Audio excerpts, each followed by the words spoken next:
Hey everyone, Sawmill Charlie. Well, welcome back for another Friday night bee chat. I'm going to go ahead here and get set up with the YouTube side of the chat so I can drop a link in for you. And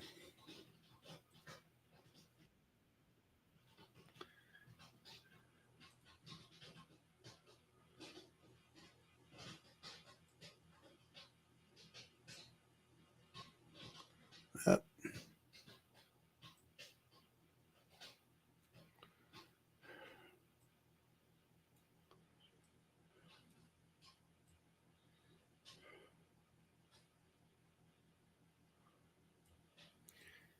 Almost there.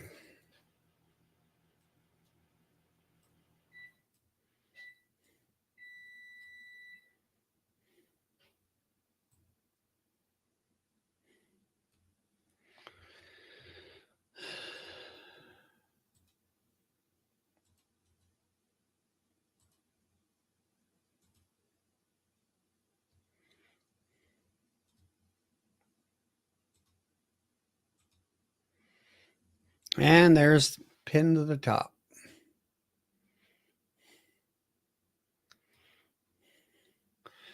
Hey Brian. Yeah, the popcorn I got to go get it. Hold on, Brian.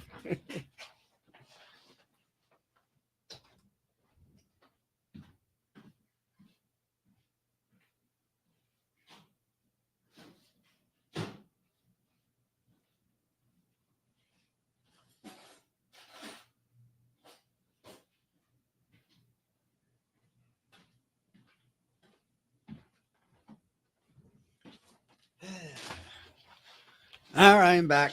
Got the popcorn. We're good. Anybody wants to come on in, come on in.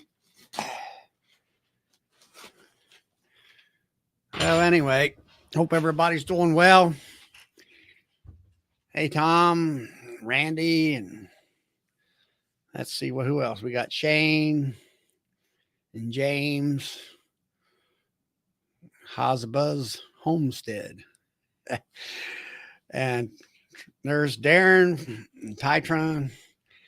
Hey, all. And anyway, hopefully everybody's doing well. I got into my hives.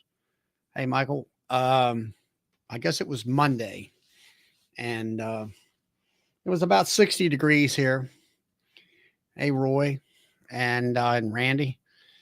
And so I went through them. My main goal was to inspect, to make sure they all had food stores so they won't run out in March, because you know, everybody, that March is the major starvation month.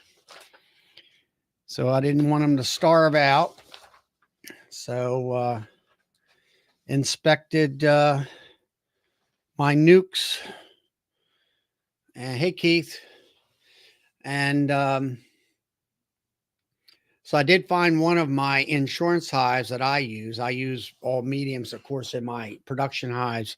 So one of my all medium nukes died out on me for some unknown reason. All the 10 or the deep frame hives are in good shape. One of them did die out, a couple weeks ago. They just had a ball, a little cluster of bees. Hey, Pastor Larry. And hey, Shane. And so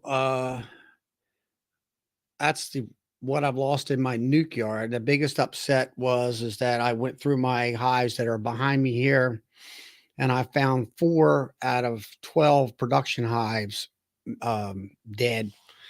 Far as mites, I know I do well with mites. I treat 8-9 months out of the year with different products. And over the course of the last couple months, we had a nice warm spell. Activity in the front of the hive was vigorous and lots of bees and stuff. So I was, as far as I was concerned, everybody's hives were up and running. And so I got into them Monday and went through every one of them to check stores again.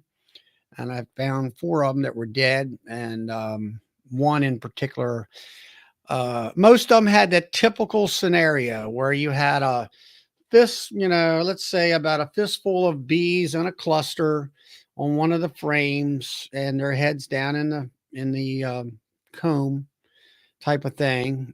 They did, I got 3 mediums on there. So the top medium was definitely a food box, and all of them they were like 50 some pounds of nectar and or honey up in there. And so, I mean, they didn't run out of food, but it seemed like to me they dwindled quite a bit.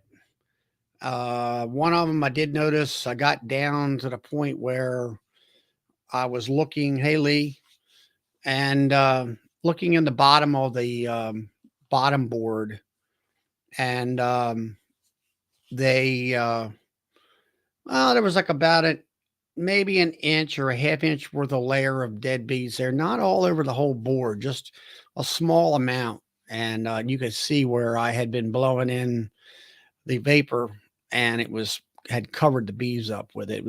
They were dusty, so they've been dead for a while. And the only thing I can think of is last year I had major queen problems. I had about at least 4, I think it was 4 hives go down on me right in the middle of the honey flow. And I took nukes that I had and put them into the mix and got the hives back up and running. I still got a good honey crop of about 1,000 pounds, which I was very happy with that. I didn't think I was going to make it at that point.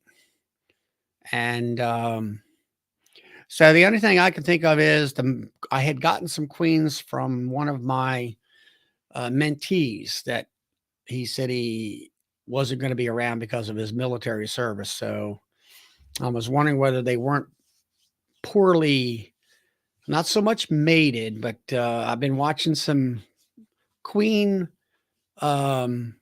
breeder information videos, and they're talking about while the pupation stage, while the larvae is growing and everything in the cocoon, making sure that there is the jelly is enriched with the right nutrients and stuff for them to really grow properly.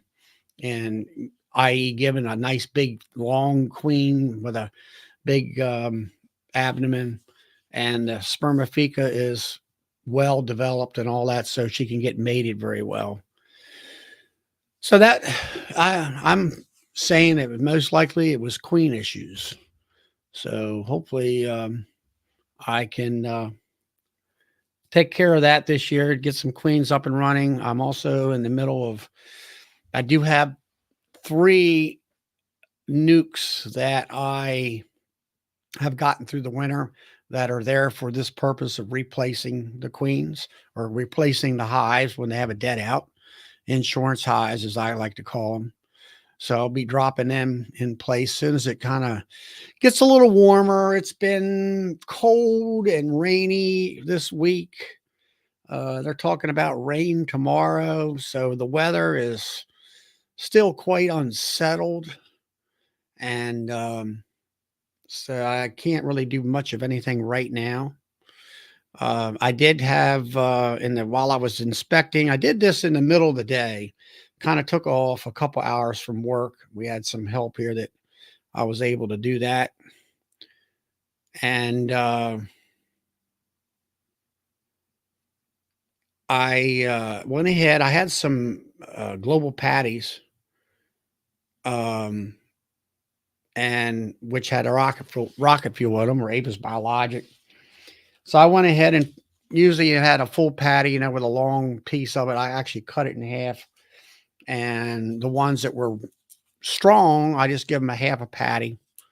The maples in the distance here they're not blooming yet, but they're getting, the buds are there, or the closed bud is forming. So it won't be too long, probably in a couple weeks. they'll be budding out, and that's when the bees won't be eating any pollen patties that you give them. So hope, and I had one hive that was really strong. I went ahead and gave her a whole patty on that one, see what they would do. I had given patties out several weeks ago, and the one in the certain hives to see how they would take the patties at that time, and they had them pretty much completely gone by the time I looked at them this past week. And so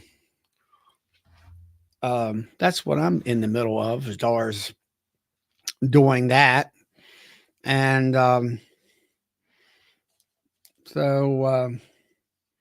hey, Paul, good to see you. So my thing is trying to get some quality queens and see if that doesn't make a major difference in your hives and stuff like that. And Bruce there saying there's got a few red maples starting to bloom in northern Ohio. So that's what's up with me. Just kind of waiting in the wings to see what happens. Trying to figure out exactly what I'm going to do as far as how I'm going to replace. I mean,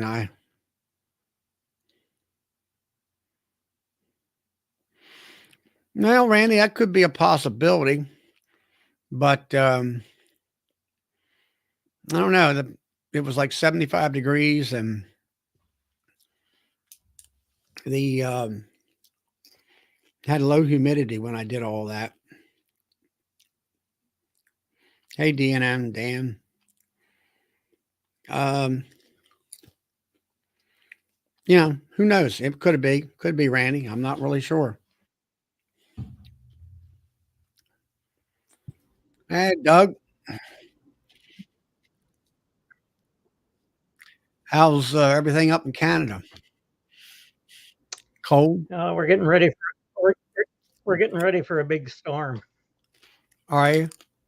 Yeah. Is that Colorado low Brad talks about? Yeah, it's coming through Montana. I guess it's going to hit us. Is it going to dump a lot of snow on you or what? They say about 35 centimeters, so that's about what, 15 inches? And it's supposed to have 60, 70-kilometer winds with it, so, and last for 2 days. So, yeah, it's going to be ugly. Well, that's the big thing, I think, is the wind. I mean, about blowing things down. And, yeah, I'm always worried about barn doors and stuff like that, great big doors that are 20 feet wide and lashing them down and stuff like that. Yeah, the temperature is not supposed to be real cold, -8, -10. Right. But the roads will get ugly. Yeah, it's yesterday was it was a small the wind was not as bad as the weather people want to hype it up to be about. And I had lashed the doors down on our big building, and it wasn't too bad. I We were out there working, planing some lumber for a guy. It was just cold, but I took off yesterday afternoon and went to Pennsylvania and pick up some woodenware that I had ordered for. I'm going to increase my production highs by 2. So I got that to paint and stuff like that here in the next week or so. And all that. Here's Darren. Hey, Darren. Hey. And to do that, and then been with this getting kind of broadsided with these 4 production hives going down on me. And I'm trying to, my goal this year was to try to maybe achieve 1,200 pounds of honey, which is probably a drop in the bucket for you, Doug. But for me, that's, kind of keep up with demand of honey demand sales. And it can be a real head scratcher trying to do a postmortem on those hives, can't it? Well, There was an area about that big, let's say 5 inches wide and I don't know, a foot long on the bottom board, and they were just dead. And then you had I'll say a 4-inch circle of bees on one or two of the frames where they're clustered and they're dead. And it's the same. You see that same scenario, that same picture in everybody's different hives that they say. Now there was where they were dead. Yeah, the combs were open. Didn't have any feed in there. But you take the first box off the top. I mean, it's heavy, and you're putting it down. It's full of feed. And the only thing I can think of is like I say, I would go out there on a nice warm 60-degree day or 55-degree day, and there was huge amount of activity. And it didn't look like robber bees where, usually robber bees are around the back end of the hive and trying to figure out how to get in.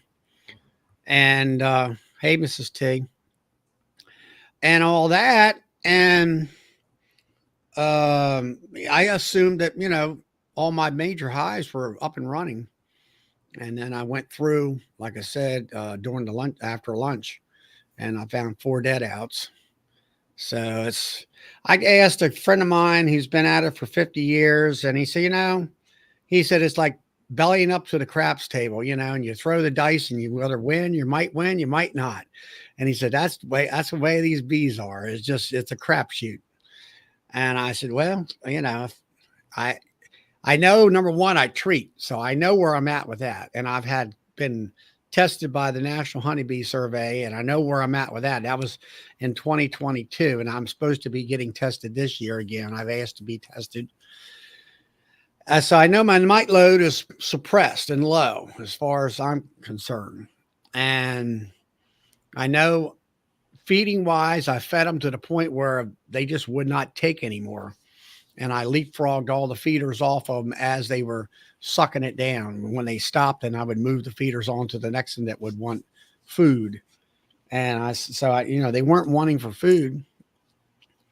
And the sheer, my question is like, you always see a dead out, but you don't. I'll say if it's due to starvation, all the bees are there, and I think you would concur with this, Doug. When you see a starved out hive, you don't have a lack of bees in the hive. They're all there. They're just dead in the frames on the bottom. You might have a couple inches or more on the bottom board where they fell off. Well, you usually have a lot of butts looking at you too. And a lot of them are all in the frames, right? Frames are full of butts. Yeah. Well, I mean, I had a couple frames that had, like I say, 3 or 4 inch circles of butts, or they clustered, and that's it. And they had a little bit on this one hive I can remember, had a little bit on the bottom board, but there wasn't a great amount of bees. And I'm thinking to myself, well, then to me, the queen, something happened to the queen where she wasn't laying, and they just dwindled. No nosema? Huh? No nosema? As far as like feces out on the front of the hive or anything like that, no. None of that. I don't normally have. Huh? Charlie, do you think they could have got chilled? Because when you said you had those bees laying on a bottom board with kind of covered with the oxalic acid powder, like that, I had that last year, but the cluster, all the bees didn't die. I still had a very small cluster remaining, but that whole bottom board was full of bees. And I thought first when I saw that they were covered with the oxalic acid residue, and I thought I killed them with their oxalic acid. Then I started digging around. I thought they were only covered on top with the oxalic acid. So they had been laying there when I actually did the treatment. They were already dead. And I thought the bees were on the bottom on this one that I really because I had time constraints. I could not sit there and ponder about this stuff. I had to keep on moving. And like you said, you had that white dust on top of them. They were grayish looking, Yeah. on top, but on underneath they were kind of clean, you might say. Right. Yeah. And all that. But now one other thing that it kind of got me was I pulled up a frame and there's nectar in there. And I turned it up and I went like that and it shook out. And I'm like, why would that be in there like that? Did they not, what do you call it? Condense it down and make honey into it, or? Yeah. They just didn't cap it, right? They didn't have time to cap it. That's the way I'm looking at it, right? Is that what you're getting at? I don't know. I've never seen that in one of my hives where Really? where you know how you have fresh nectar and it's high moisture content. Oh yeah, and you shake it out. It just comes right out. Right? Comes right out. Well, that's the way this did. And Yeah. here it is here it is almost winter's over with. Yeah. Why is that in there? Now somebody was saying that there's no heat, so I don't know whether the robber bees got in there and tore that out and then it got rehydrated or what. Could have been. I'm not a believer in cold killing the bees. Like our bees in a normal winter spend 3-4 months -10 to -30. Mm-hmm. What I've seen the cold do only, the bees will clean up the food on a frame, and it's so cold the cluster doesn't get to move, and they will starve then. Yeah. But it's starvation that kills them in the cold, not the cold itself. Yeah, you're probably right, Doug. And the thing of it, like where we are, like Pennsylvania, Maryland, like we don't get that cold anymore anyway. But I'm just wondering if could it been like if there was a gap in the hive or something somewhere, like I don't know, like it wasn't propolized shut. Could the wind do that? Like a wind chill factor do that? That's what I thought. All my hives are covered up with carpet. Yeah, I mean, I've been doing this for 12 years, and I've had dead outs, and as far as like everybody talking about putting insulation on top of the hives. Well, I haven't really done that yet, and it's like I've always had good survival rates. Like last year, all my hives survived, and I don't think it was any colder last year. It was this year. Yeah. And I did have some new dead outs last year. This year, but the only thing I can say is last honey season, I'll say April, I went through them hives and I marked my queens. And then I had four or five queen failures right in the middle of honey season.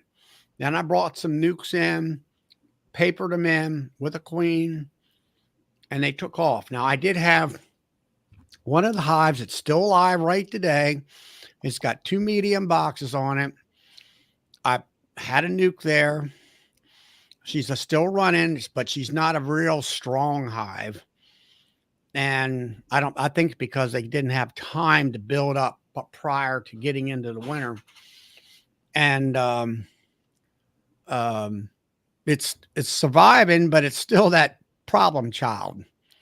So my question is it a queen issue? Do we have a queen issue here? And I belong to this Michigan Beekeepers Club up there. That's they just had a conference last Saturday, and they had Corey Stevens on there, and they had a guy out of Virginia, which was real helpful about my level of queen rearing. He kind of was the same level, but my question's always been setting the cell builder up. And but he was doing harboassay tests and going to do UBO tests. So he's at that level when it comes to queen rearing. He's doing 500 queens. He's, checking hygienic traits and, looking for gentle queens and productive queens. And talking about the jelly, and I think like Corey would talked about the quality of the nutrition of the jelly as the larvae is feeding off of it. Is it top quality type of thing? And that kind of thing. And, the only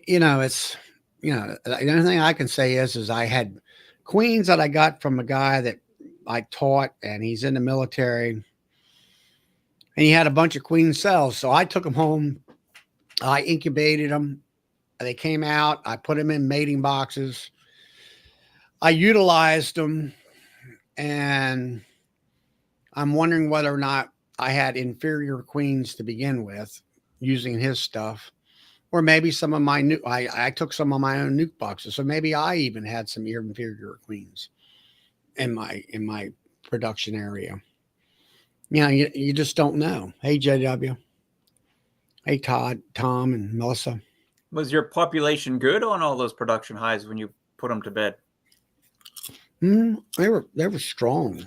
Okay, dumb question, but if you have a bad queen, so and typically, I mean, queens, they reduce their laying right over the winter, and like, would that cause the cluster to die off? You know what I mean? Like through the winter, just because the queen's bad. I mean, wouldn't that happen more like towards the spring? Wouldn't you see them start dwindling down? You know what I mean? Like, because typically this queen's really not, they back off their laying to what, like a little brood pattern. At least my bees like display like that much of a pattern like throughout the winter. Yeah, Brian from Flower Street wants to know whether am I gonna we got missed here. Plug some of my nukes into those dead outs. Yes, I have 3 in my nuke yard. I have deeps that I sell. And now, of course, I use medium. So I have medium nukes. Now, one of my insurance hives died on me, but I do have 3 more medium nukes. So, yes, I'm going to drop most 3 medium nukes into those hives or into them spots. I do have some friend of mine, that I get bees with and stuff up here where I go down to Georgia. I ordered 3 nukes from him, which will come out of South Carolina, which will be Kudix stock. And then the young guy that had the queens that I got, he's in the military. He's got a downsize. He's looking to try to sell his 10 frame hives, a whole hive. I've been thinking about, I go over and look at them and see whether they're any good, number one, and if they're good, strong looking hives, whether to go ahead and buy 3 of them, drop them into the situation there, because I want to expand 2 more hives. I want to get up to 14 honey production hives to give me, I'm hoping at least 1,200 pounds, maybe not this year, but maybe hopefully next year, if not more. If I could average 100 pounds per hive and get around 1,400 pounds of honey, that'd be fine with me to keep up with production sales. Phil wants to say, can you reset All right, Phil.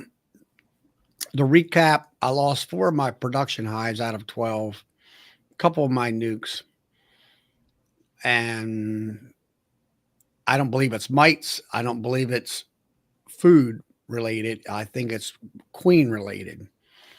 And like I say, I do have 3 nukes that I can put in there. The other nukes are already spoken for sale. So if I hadn't had that, I wouldn't be buying anything. I'd be taking all my, replacing everything with my nukes. That's one thing that I always want to do, is always try to have a certain amount of nukes for my backup hives and all that. So I don't particularly care to buy bees. But on the other hand, you want some genetics to come in too occasionally. Right. Yeah. I'm not against buying bees at all. I think the genetics part of it, bringing somebody else's bees in. I buy bees about every other year because I just want those genetics in my apiary. But I don't know, Charlie, like you definitely you're on top of it as far as your mite treatments and all that go. It couldn't have been mites. This year, now January I couldn't treat because of cold, but pretty much I treat this year 8 months out of the year. So from about July, I go from July all the way to March. I think you're probably right. It's your queens. Like our bees up here, July, August, they work their butts off, eh? And come the end of August, we'll have 2 boxes full of bees. But come late November, early December, all of those bees are going to be dead. We have to replace those bees. The queen has to replace those late August, September, October. Those are going to be our winter bees. If you get a queen that isn't really producing at that time, yeah, I think your hive can dwindle and you're in trouble. So I think, the thing of it is, if they dwindle, you lose your heating power there. Well, you lose everything. The bees have aged and they're just gone. Oh. See, I thought you meant that they were healthy bees, and all of a sudden they just kind of collapsed on you like that. So Doug, you're saying like that queen like failed months ago, like in the fall, maybe even. Yeah. Okay, that makes sense. Like we can look at a hive in the end of August, early part of September, and it can be full of bees. But if that queen isn't good and still producing, like I said, all of those bees have worn themselves out in our honey season. They're going to be dying off November, December. We have to have bees to replace them. So, hey, Lynn, hey, Swarmstead and Guarding. So a good tip, Doug, would be is when I go in there in September, and if you don't see a bunch of eggs, you got an issue here with a queen, possibly. I'm thinking you probably would have in your part of the world, Charlie. Well, I mean, if all right, in your part of the world, I guess as I'm getting at is one of the tools I'll say is that you're going into the hive and you're inspecting, and you got a queen here that's, let's say you don't see any eggs. Well, obviously, that means you got a queen issue for sure. But are you saying that, let's say you don't see a lot of cap brood or open larvae? We don't really go into them when we're done pulling honey. Mm-hmm. Like, there's just too many to spend time in it. You kind of just look at, when you're putting your feed on, is it a good strong hive? Lots of bees. I'm not really pulling frames. It's probably too late if they're not. Well, that's what I've always said. After a while, you get to the point in time, it's like it's too late to do anything. Yeah. There's nothing you can do. Yeah.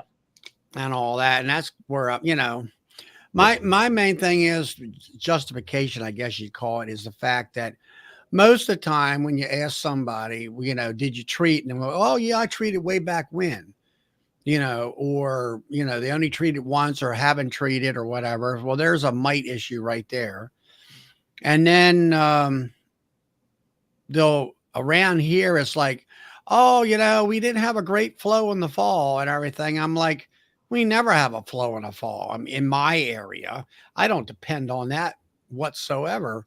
The other group that I am in prior to coming to my own live chat tonight, they all think that they're going to have this wonderful goldenrod flow and they won't have to feed their bees any sugar water. And I'm like, I asked the one guy here several weeks ago, a month ago, I said, do you have a great flow in the fall every year? And he says, no, maybe 1 out of 4. I said, then why are you even hedging on that, or you're considering that's what's going to happen? Just, go out and buy a bunch of sugar and start feeding them. Yeah. Yeah. It ain't, around here, it just doesn't happen. There is no flow. No. And if you pay attention to like a lot of beekeepers, they say they're chasing that fall flow. And I was always one of them. And guess what? There ain't no fall flow. There ain't, and a lot of their bees are dying because they're underweight. So yeah, if you look on YouTube and you see a lot of that, I won't mention any names. Now, like folks like Doug here are commercial. Now, Doug, do you give a certain amount of feed to that hive and that's all they get? No, we'll start feeding, about the middle of October, and we'll feed till they quit taking it. which So is, they quit taking it. yeah, which is usually temperature related, and that'll be November sometime. Now, for me, I usually start about the week or two after Labor Day, and I'm done by the 15th of October. Because after that, the weather's, it can be warm or it can be just turn off cold and stay cold. And and and I always, there was always some people, well, we only, like Michael Palmer would say, well, they're like teenage kids, they'll eat you out of house and home. Well, I can understand that when you've got, 600, 1,000 hives, your food budget for that bees, you can only spend so much. And, but, for me, I gotta, I'm small enough to where I pretty much, I need about 1,200 pounds of sugar, and, I'll mix it up and give it to them, and I'm good. See, in our part of the world, we'll still have a bit of a nectar flow, a bit of pollen coming in until we get a frost. Once we have a frost, then everything's history. After that, we've got to be feeding heavy then. Now here's Lynn, and she lives not too far from me. She has a fall flow. I think a lot of it is, everybody talks about the goldenrod. Well, they definitely use it in pollen, but when it comes to nectar, there's different types of goldenrod that produce nectar, and some of them don't. Depends on how dry a year it is. And they have Japanese knotweed, which I don't think I have anything like that around me. And I've seen it along streams and stuff, but there's not really that many streams close by to me and all that. But so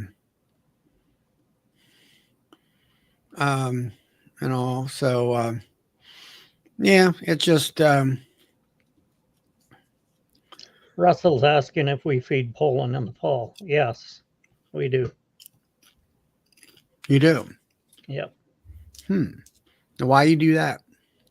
We'll have sugar on, and we'll feed pollen. We want to keep producing bees until it turns good and cold. That's an interesting tip. We don't put pollen on without having feed. One goes with the other. So, okay. So I would put the top hive feeders on. I'd put a pollen patty on and let them, go at it on the sugar water and the pollen patties. Is that what you do, Doug? You do pollen patties and sugar syrup then? Yep. Or do you mean just sugar? No, both. Put the patties on, put the sugar on. Syrup. I know I put some Apis biologic patties on my hives last year. I'll say July. Wasn't that much pollen around for them. It was also dry. We didn't have any rain. And they took it down. Actually, they took it down quite well. And Lynn, she says she's putting sugar bricks on now. I did have a nuke out there. I think it was a nuke. Yeah, it was. And very, very strong nuke. And a little bit, I don't know, a little bit pissy bees. Now, they're kind of like blowing my face, which I don't like. And I don't know, I picked some frames up and you could see where they're laying, and they really didn't have a whole lot of food up there. Had food, but they didn't have a lot. So I went ahead and put a shim on there, a ripple effect. And I had some sugar bricks that I went from a dead out and put it on there, and it worked out fine. So if you have a bit of a flow on, you've got nectar coming in, you've got pollen coming in, and that's when bees flourish. So that's why we make ours look like there's going to be a flow on. They got both coming in. Anything that way you got winter bees being made, and they can get through the winter better. because you got an extended winter problem more so than what we do. But the same thing in the spring. We want them to be producing as many bees as they can. So we make them stimulate them like it's a flow on.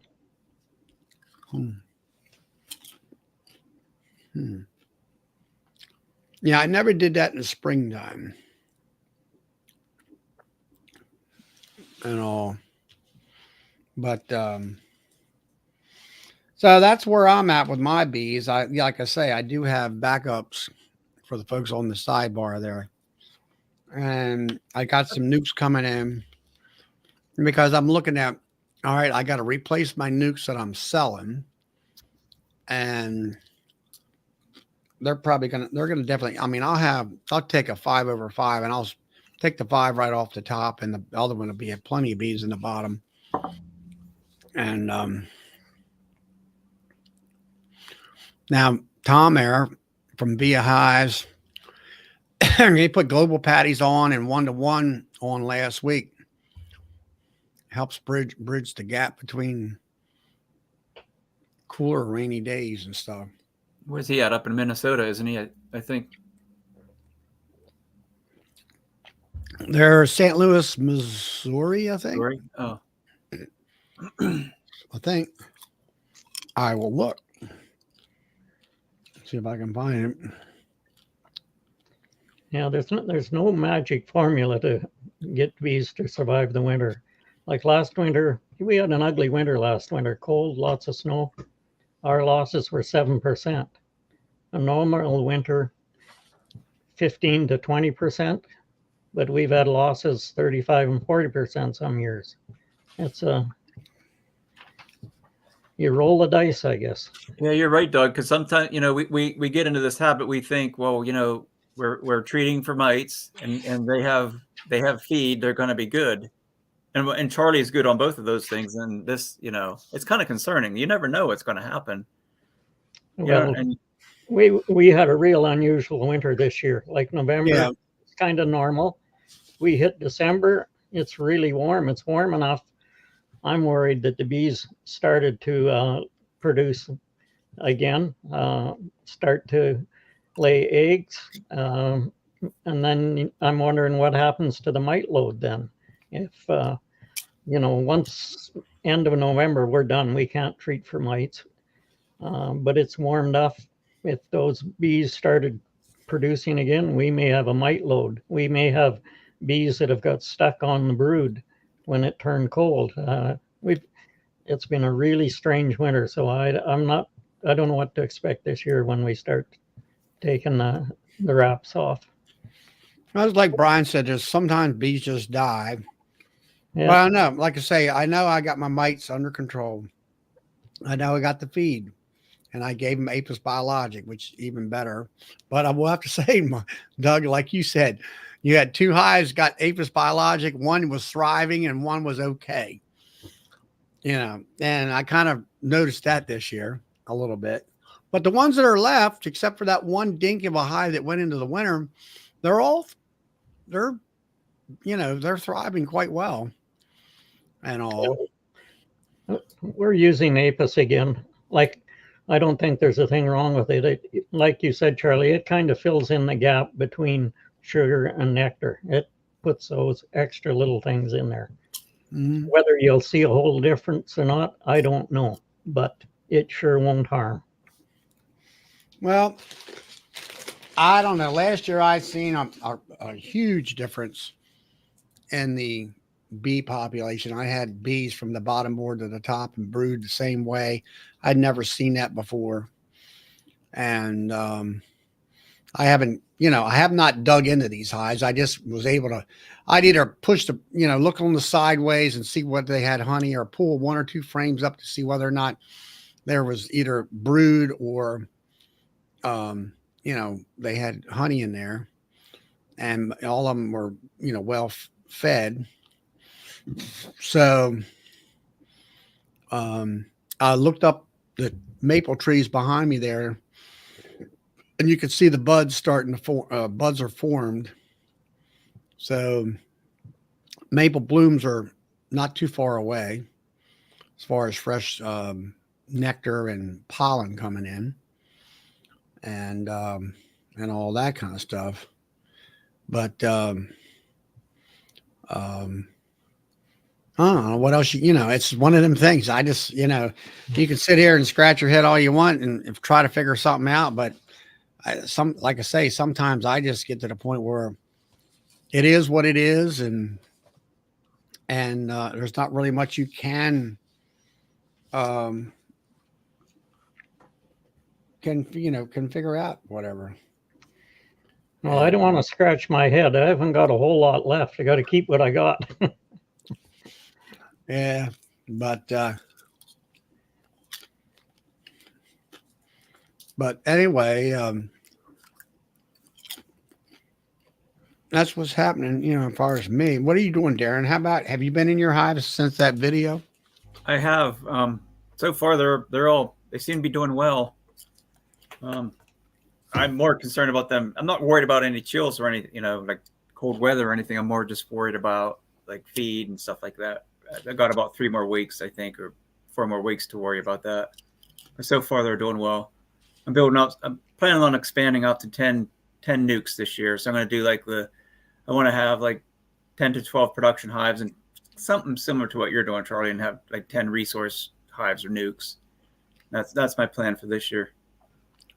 So there was a guy, I think he lived in Delaware, I think it was. And I asked him, the percentage of resource hives to your production hives. He said, I always like to have 1-to-1. If I got 12 production hives, I want 12 nukes. But sometimes sometimes, I got to play a balance game here. I got 30 hives, both nukes and production. I'm trying to sell nukes to kind of offset the cost of input costs, miticides, sugar, all those types of things, and then have enough there for my backup and all that. So now I'm going from 12 to 14 production hives, and I'm going to have 16 nukes.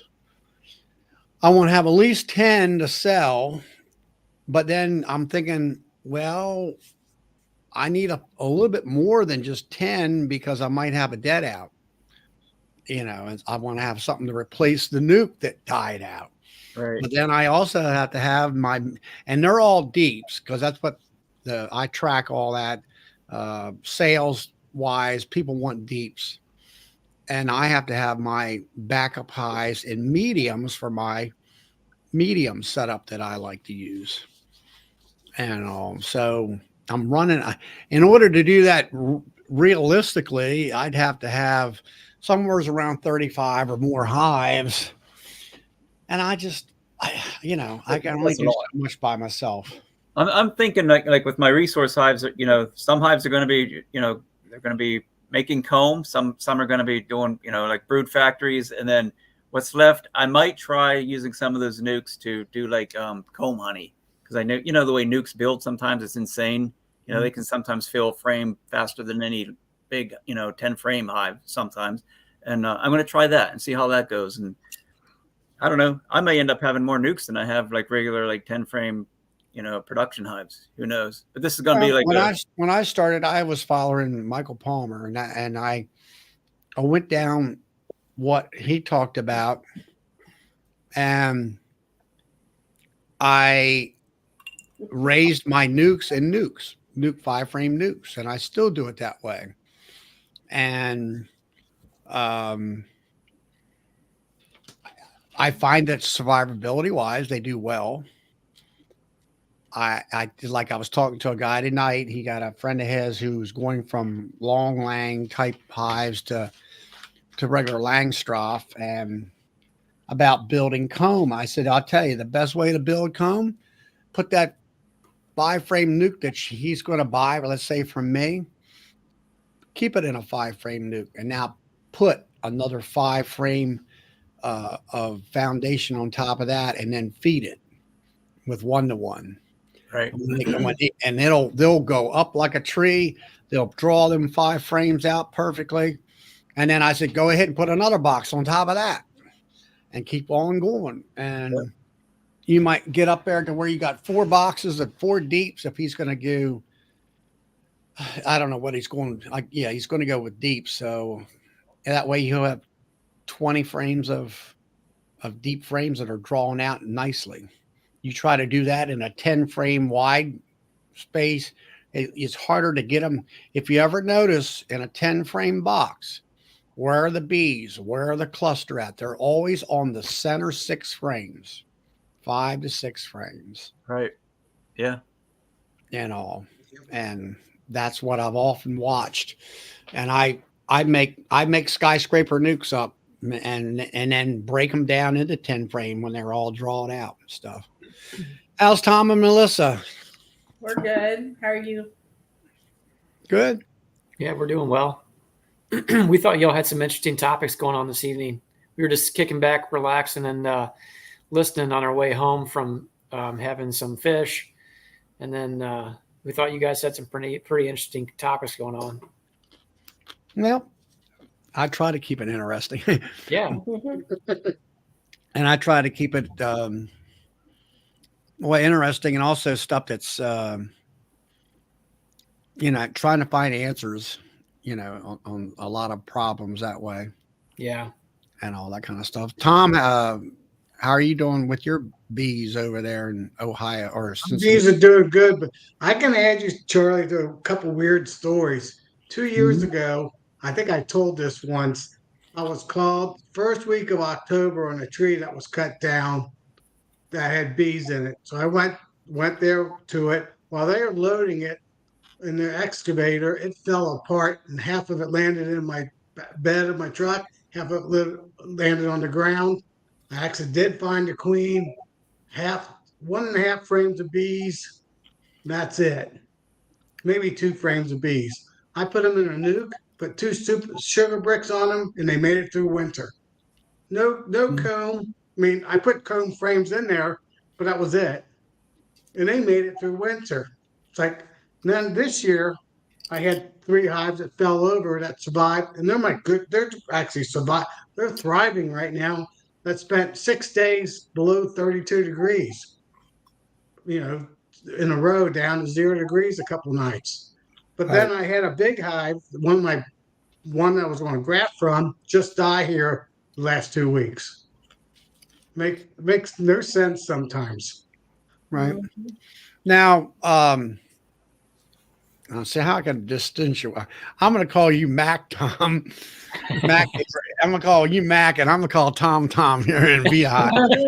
There's always that confusion. All right, now, it seems like to me that Beehives here, Tom, that you're aren't you pretty close with Corey Stevens as far as his queen and operations and stuff like that? Isn't he close to where you live? Yeah, he's a little bit south of me. He's closer to the southern part of Missouri, which would be, I guess, actually, I think close to Dexter. So It's in Dexter, so I'm going to say like maybe a few hours south of us. I mean, Missouri's a big state for the most part, I think, north and south and east to west. It's probably, I'd say 5 hours from east to west, and probably from north to south, probably more like 6-ish, give or take, depending on where you're at. But well, yeah, I mean, have you gotten his queens or? Oh yeah, absolutely. For the last 2 years, that's the only queens that I purchased were his virgin queens.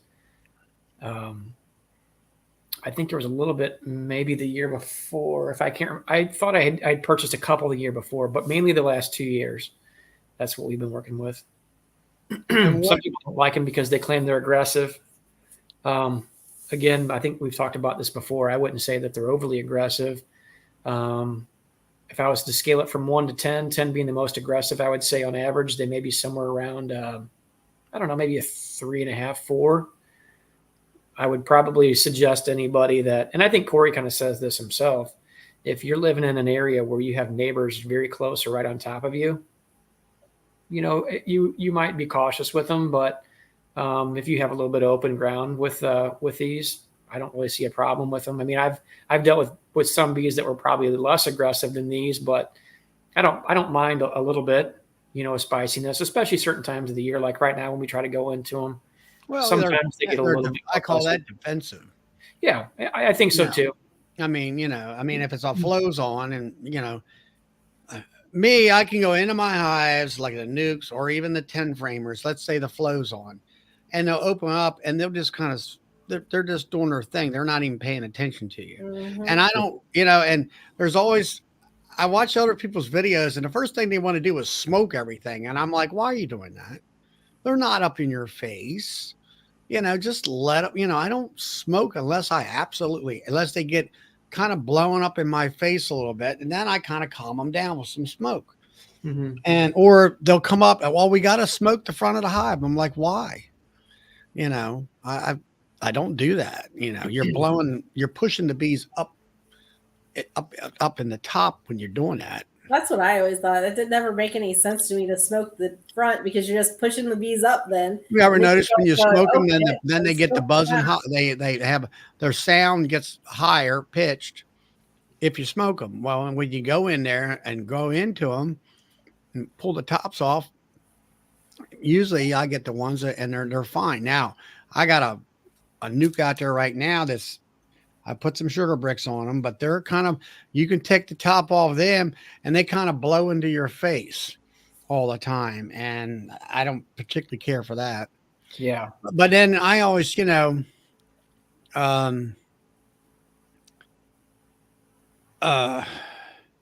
have these, I got a friend of mine and I have not been to his yard, but he's kind of like a Corey Stevens. He's making his own queens and he wants everything to be calm, and he does the UBO. He was right on that when they were talking about it, and he contacted the girl that has that thing made up 6 months ago or more before she ever came onto the scene. And, as far as being popularity on the YouTube area, and, he can work his hives for the most part without a veil. That's how calm they are. Now, I don't know what kind of honey producers they are, but around me, when I'm working my hives, I'm suited up. I don't trust my bees are bees. They're going to sting. They're going to sting you whether you like it or not, or they might. I want my eye. I keep my eyes. Yes. I wouldn't say that I can work hours without at least a veil on. And certain times of the year, I'd probably still want to have a jacket on. I've never worked bees in a full suit, but I have never really experienced bees trying to sting my lower half, or at least not very often. And I guess for me, and probably say for most of everybody here, getting front stung from the neck up, that tends to bother me.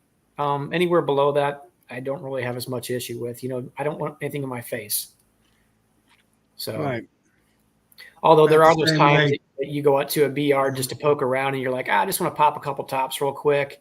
And, you can have 10 hives that you open up that absolutely don't care that you've opened the top of the hive. You'll have one hive that you open off that immediately, as soon as light pours into this thing at all, you'll have one or two bees fly off right at your face like they just were shot at you, Well, that's the way this nuke is. Yeah. As soon as you open that top up, they're ready. There's 10 of them coming at you. Yeah. And then the rest of them, you can open them up and there'll be an inner cover and there'll be a pile of bees laying up on the inner cover, let's say in the summertime. And they're like, yeah, what do you want? Yeah. They could care less. Sure. And all that. So I have some like that, Charlie, but I still wear a veil. I won't open them without a veil on. I don't. I mean, I think that's just a Tom thing to open the hive without a veil.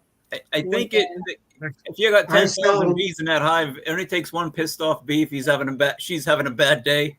You could take a sting to the face, and I go to work looking like a balloon because my face. I get a reaction in my face, like a local. Half the time now, after 8 years, I don't do smoke hardly half the time. I don't wear any equipment, any PPE half the time now. Now, if I know I'm going through like 12 or 15 of them on, I'll put a veil on and that's about it. And I still don't, I only get the smoke out unless one of them really, really, really gets me and I have to slow them down a little bit. Yeah, I still give them a shot of smoke before I go in. Just okay. that's like the smoke part. You know, a lot of times I got to the point where I wasn't using smoke for a reason. My smoker was always dead. It would go out on me all the time. So I've been thinking here recently. I said, I said it was too darn high, too much money for it. But I'm really thinking about one of them vape smokers. I'm getting one, Charlie. I'm getting one of those. Yeah. I made up my mind. I'm doing that. Two reasons I'm doing that, because that damn smoker goes out to me when I need it. It goes out on me when I need it the most, right? And that's how stressful that is. But where I have my hives, that's like a couple 100 acres of switchgrass right there by my hives, and my anxiety builds up so much when I light that smoker, because that's not my property. That's somebody else's. That's somebody's business out there where my bees are. So I can't afford to catch their property on fire. So I thought that's a good reason to get one of those smokers that you're talking about, one of those electronic vape smokers. Vaporizers, vapors. Yeah. How much were those? They're expensive. They're a couple hundred, they're $200, $250 or something like that. Yeah. Well, it's like an insurance policy for you, though. Yeah, I don't even like the way they're designed. Like, they could really make some improvements on that, but I think I'm going to go with it anyway. Last thing I need is to burn somebody's business down and have my name in a paper on the local news. Yeah. You know, they probably won't like the beekeepers after that, just because of that main reason, right? But We so I mean, always I think, like you say, my problem I think is queen, and I'm like, okay, what do you do about it? You know, where do you do you spend a lot of money on supposedly quality queens? You don't know. So I don't know. we always, I mean, we I always think use- another thing is you got, what is it, locally raised, locally adapted queens. I mean, I know there's some debate on that and that kind of stuff, but we always use smoke. We have a top entrance and then the bottom entrance, and it's just a puff in the top and one at the bottom, just to let the old guard bees know that something's going to happen. Don't use a lot of smoke. it's Philip. Here's Philip. Hello. I'm just coming on here for the Smokers Anonymous meeting. Philip Morris, and I use a smoker. Y'all supposed to say hi, Phil.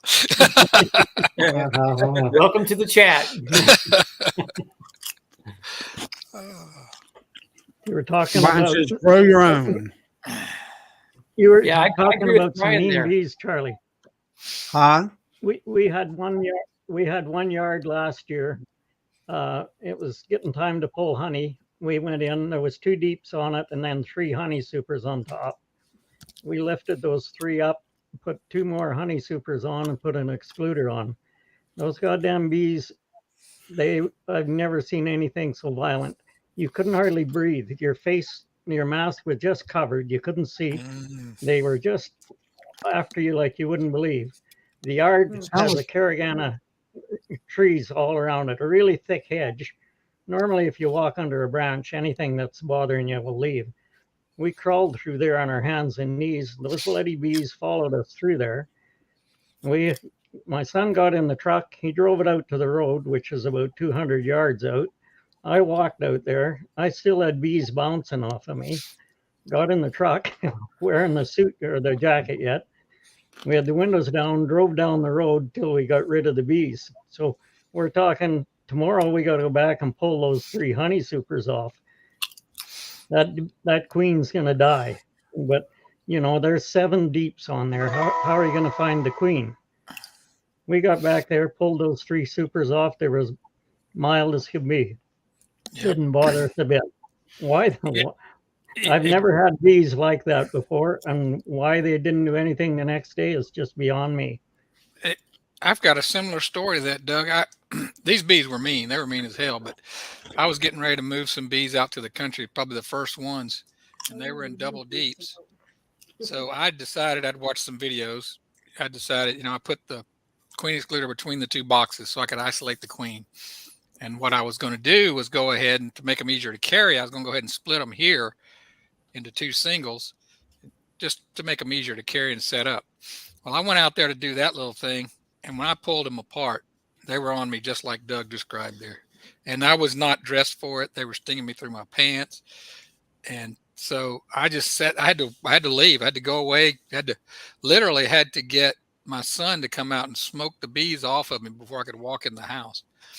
And so I went in, got on 2 pair of pants, 2 shirts, taped up my gloves, taped up my ankles, got ready for war because I knew they were literally out there split apart, and it was starting to get dark. I went out there. It probably took me a half hour to get all geared up and motivated. I went back out there and they were no problem. They didn't jump on me. They'd kind of just given up. It was like the weirdest thing. Was it dark at that point in time? No, it wasn't dark, but it was getting, it would have been dark within about 30 to 45 minutes.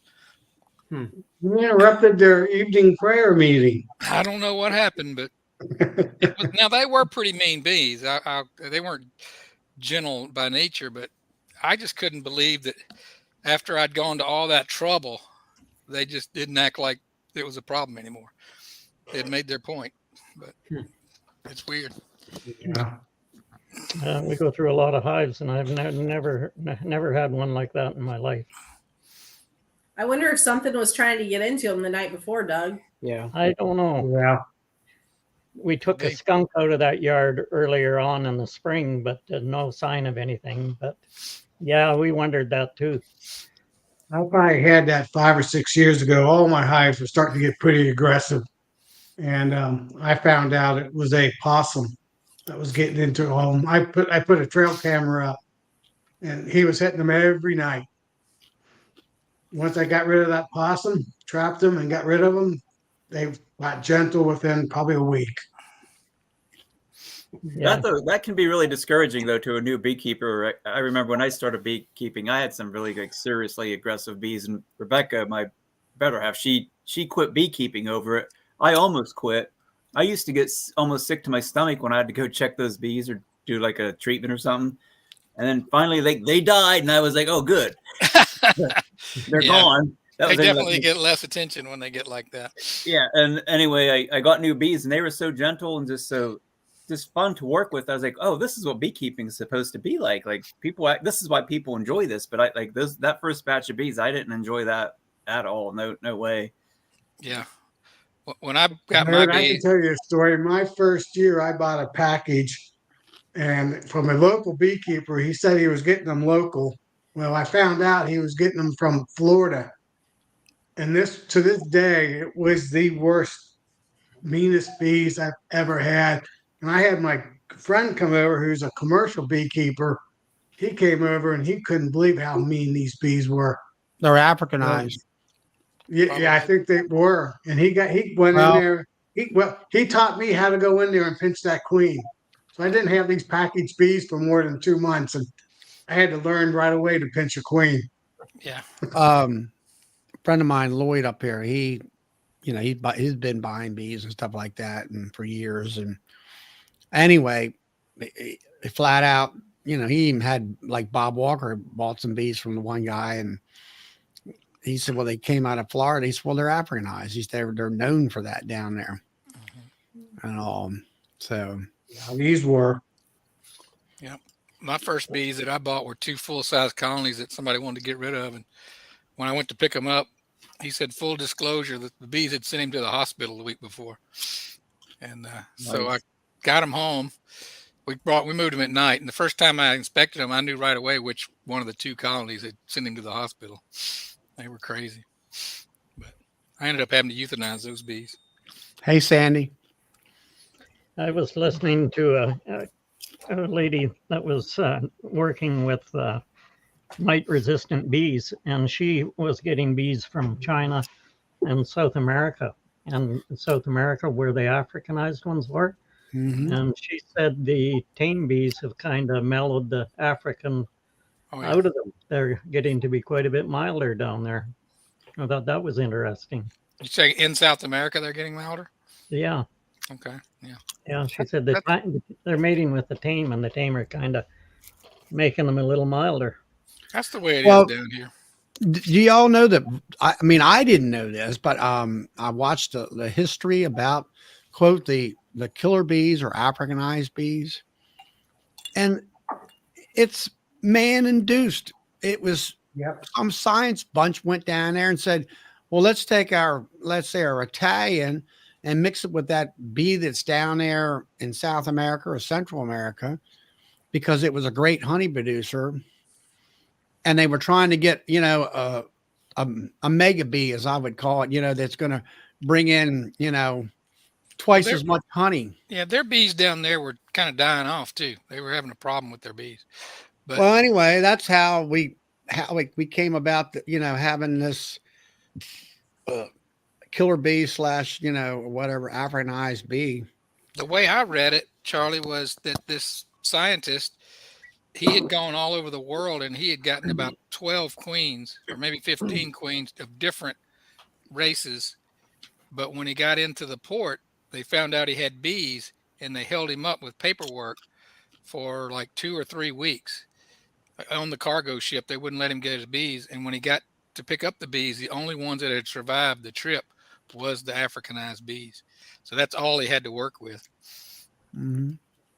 But then they say that the story is some of the queens escaped, but there's a lot of people that think there was a lot of pressure on him and everybody to get a bee that would survive. So they're thinking some people that were working with him were probably selling some of those queens on the side. They weren't just, it was a commodity to have a bee that would survive. So it wasn't just an accident. I don't believe. Yeah, that sounds more realistic. Yeah. Whenever you But put the bottom pressure- line of it is, man's always got to fool with Mother Nature, and it's like, leave it alone. Stop trying to quote make it better per se. You always seem to wind up screwing it up somehow. You guys remember that movie The back in United the 70s? States would have let the bees die back in late 80s. Most 99% die, and we wouldn't have a mite issue right now. The strongest ones would have lived, and then they would have propagated after that. I read a story just the other day. Africa did that, and in 20 years they had no issues with mites anymore. Possibly. So, all right, now Darren, another thing that I was noticing in my hives, or at least the one. How are you getting along with? Now you have insulated top shim with no ventilation on top, correct? Right. Are you getting any moisture problems doing it that way? Nope. The only hive I have moisture problems with is the one that I deliberately left the upper entrance in it. That's the only one. And it's not really that much of a problem. It's just there's some mildew in there. But all the other hives with they have no upper entrance whatsoever, and I have no moisture Hey, Nancy. problems. Nothing. I got this.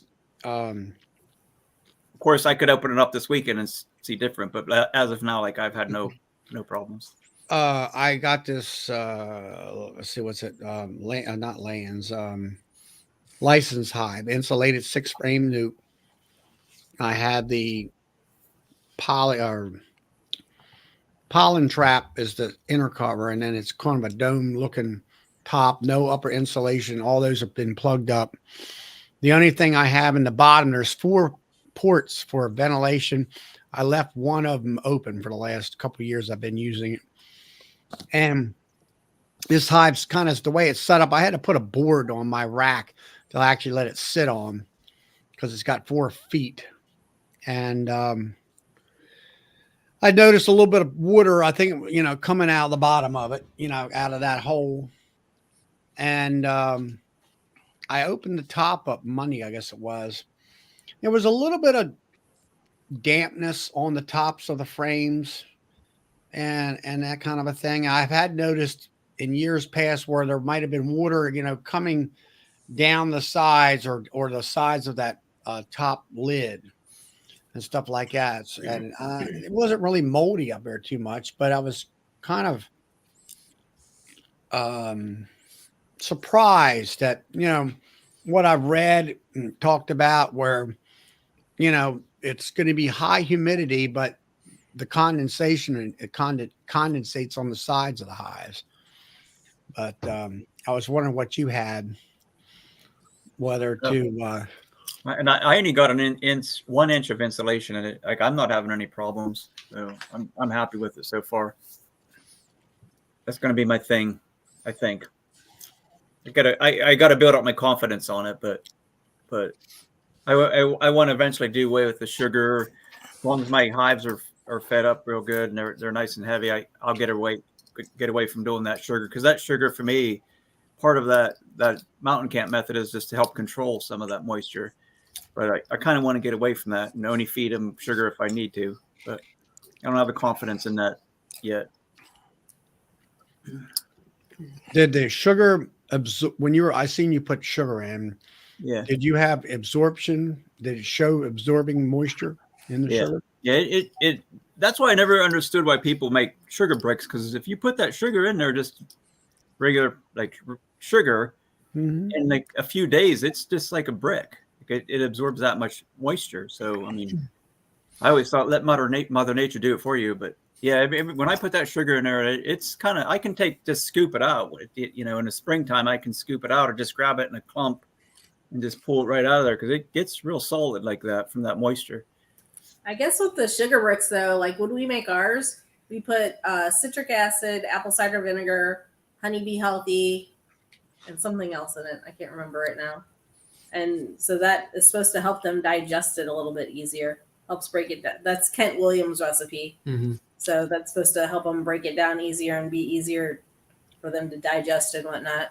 So that's why we make the sugar bricks, how we do anyway. I actually read something more recently, and I can't remember if it was from Charlie and us have talked about it before. Hesbach, what was his first name? Bill. William Hesbach. Hirschbach or whatever it is. Hesbach. Hirschbach. He gives the presentation on the condensing hive, and he kind of changed my mind a little bit about the way that we had done things a little bit. And one thing, and I can't remember if it was him that talked about it or somebody else that said that people think often that sugar has this great quality of absorbing moisture, when in fact, the amount of moisture that it actually absorbs is very minimal. I mean, extremely minimal. So, but you always thought about it like, well, that seems like there's a lot of sugar crystals in there. There should be able to hold a lot of moisture. And that was kind of my thought process always as well. But when somebody else had described it, they gave some specifics on numbers, and I can't remember now what it was. I'd have to find that information again. But they had changed my mind a little bit, or at least gave a question mark in my head about how much moisture in reality this dry sugar actually does hold. So Charlie said something earlier, how we started to feed here in St. Louis, Missouri. So we're kind of about the midway point between the South and everybody up north. But I started mixing up some 1-to-1 sugar or syrup. And then we also started to feed a little bit of pollen too. I don't really feed a lot, but we try to, again, bridge the gaps on the cool nights and or rainy days, things like that. Now, I noticed in one of those hives the other day when I was doing some dirt work around some of the hives that I had, I moved some dirt around them, cleared a little bit of brush in one area, and set up another stand in a certain location that we're going to start to have near a queen mating yard. Well, I noticed after about a week, or this had been about a week since I had fed them. We had mostly warmer days here, a few cool nights, and then we got kind of a little cold snap for a couple of days. I noticed on the front entrance to that hive, on really only one of them, I noticed some moisture that looked like it had seeped out of the hive, and I thought, I wonder what happened. So I popped the lid and looked up there. The bees had removed most of that, what I had fed to them. And I think what was happening, and those bees were still very much alive and vibrant with it, and no issue. I think what actually happened was maybe a couple of those cooler nights where I think some of that extra moisture in there condensed on the sides and then ran down the side of the walls. But those bees were very much still there was no issue. There wasn't an issue with anything falling back down on top of them. Again, I think it just had condensed on the side walls and then ran down the side, which, for the bees, I don't see that as being a problem. Again, they were still very much vibrant in there. And then probably by 3 hours or so later, when I was finishing up, most of that moisture was dried off. So I think that some of that moisture ran down the walls there. So I'm not as much afraid to, now in dead of winter, I wouldn't do it, but and I would probably change and mix to a really heavy syrup mixture at that point, but rather than a 1-to-1 ratio. But so far I haven't. This is my first year feeding a light syrup in the early spring, and so far everything's been good for me. Is your bee, when you were feeding like that, are you finding that your bees hives are lacking food, or you're just trying to stimulate? Well, actually both. There's a handful of them that I really wasn't happy with the amount of stores that were left in there, knowing that if these continue to brood up heavily, especially since I was giving them a little bit of pollen there as well, if they started to brood up heavy, they're going to run through whatever stores they had left. So I thought, well, I'm going to go ahead and feed them some 1-to-1, recheck them in a week or two, see how things look, and then assess from there. I don't want to continue to constantly feed. It's a lot of money and stuff like that. I want to kind of just bridge some gaps to get them to where we do actually have some nectar flowing. But yeah, I was trying to accomplish both of those goals, Charlie. Add a little bit of weight, which 1-to-1's not going to add a lot, of course, just with a couple of gallons, but add a little bit, but also kind of, since a lot of pollens are starting to flow in our area pretty readily, I'm trying to stimulate them a little bit more because I want to split them back here as soon as the weather allows to do so. Right. No, what I was asking, I watched Darren had a video on, and what he did was he made a wooden shim, put in the styrofoam board. You say they're 1 inch, Darren? Yeah, they're like R5. I think they're R5. Well, he also took a quilt box actually and turned it in to an insulated, turned it upside down where you did have an area you could put sugar underneath of it, but you had an insulation on top, and it had a good seal to your top box where the frames are, and then put his telly on top of that, and everything's fine. I thought that was a good design compared to just putting a piece of styrofoam up on top as far as a seal type of thing. Heschbach, Bill Heschbach, he was here at the Maryland State Conference, and I got to pull him to the side and talk to him. Actually, he said he would come on my show, so maybe we can get him to come on and give a condensed talk. He That'd does be a good awesome. talk.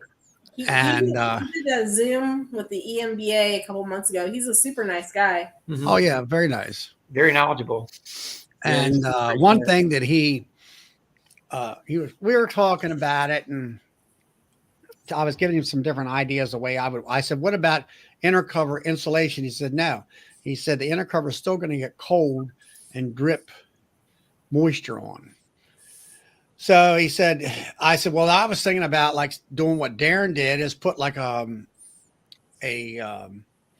insulated a shim, what it would be insulation shim. And he said, that's fine. But I said, what about, will they eat the blue star? And he said, yeah. He said, some people use paint, water-based paint, I guess, on there for that, latex, in order for not to eat the insulation. And then he said, but he says, I had a problem. He says, those bees, because up there, the dome is warm, they're going to be up in the top of the hive, and they will cling to the insulation like a cluster. And he said, when he didn't know that obviously at the time, and he picked that top off. Well, here's 4 pounds of bees hanging on the bottom of the insulation, and they drop out into the snow. Oh my gosh. He's up in New Hampshire or someplace where he lives. So he says, after that, he said, I put a screen inner cover on. He kept saying an emery shim. Well, emery shim to me is just a shim with the upper entrances and all. And all it ever did for me when I experimented it one time was just made more burr comb. And so I said, oh, you're talking about a screen inner cover. He said, yeah, because they'll come up. He said, your insulation on the one side, when you pull it off, they're all hung on that screen. And that way you can just tap your finger on the screen and they'll pop back down into the frames and stuff like that. So, well, Philip, what are you doing? What was that you made, Philip? Was it one of your migratory lids or something you made, and you lined that insulation with foil? Yeah, I don't know if that's going to work that well because when I was unloading them, one of the corners caught that foil and it just ripped it right through. So who knows? I mean, as long as I baby them, if it was backyard, it wouldn't be a problem. But it's pretty. But I just did it so the bees wouldn't chew the foam. I find it strange that the cluster would leave that frame of honey and go up on the top like that. Yeah, I think so too, Doug. I was watching one of Bob Benny's videos, and he was out checking on his, and it was a pretty cold morning, and he had put pollen patties on like a week before, and you could have drawn a line with the edge of that pollen patty. He has nothing but wooden tops. He doesn't have any insulation. You could have drawn a line with that brood to the edge of that paper. They were hugged up under that paper, and they weren't going a smidge outside of it. It wasn't because they were eating the patties. They just even that just little bit of difference in the pollen patty and the paper, the bees were just like tucked underneath it perfectly. And I just noticed he pulled several up like that, and I was like, wow, that's pretty telling that just anything at all you put up. Of course, I don't even think he has those. He doesn't even have that double bubble or anything on his. It's just the covers. So you're talking about that they were underneath the pollen patty and staying right there? Yeah, and not just underneath it, but you could see when he pulled the pollen patty up, you could see the bees right to, and it wasn't because they were eating it. They was from there all straight down. They weren't letting that cluster drift past those pollen patties at all. You know, generally speaking, when people put pollen patties on, you should put those pollen patties directly over where there's brood at so they can take it straight down. I wonder if that had something to do with it as well. I mean, yeah, naturally they're going to be under it, but in this particular case, it was a pretty cold morning. He was opening them up. It was, like in the 40s, and it was a lot of wind. And he was checking on them. You know, it was going to get a little colder before it warmed up. But yeah, that just struck me when I saw that. I got to noticing it, and I kept watching him, and sure enough, everyone he pulled up, they were just like hugged right underneath the edge of it. Now you're talking about the insulation.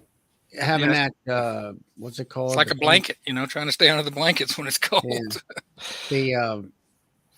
The foamy, I guess what Ian calls it. What's the darn stuff called? Yeah, the double bubble, Reflectex, yeah. Yeah. Now the young guy that he's next close to me, he had switched to migratory lids and he put the foamy underneath there or Reflectex, but one of his strongest hives died because it was wet. And I don't know whether, I don't think it had an upper entrance, obviously. And you had Reflectex as the insulator, which I think is maybe 1R value, if anything. I wonder what happened there. You know, is it just, I have a little bit of a theory on that. And I'm about to start using some of that for an intercover as well. But isn't that a metallic finish on those things? I think so. Yeah, it is. And some people use them as a gasket, so they let them be between the boxes. And in my mind, if you let them go between the boxes, you've connected a metallic material to the outside air, and that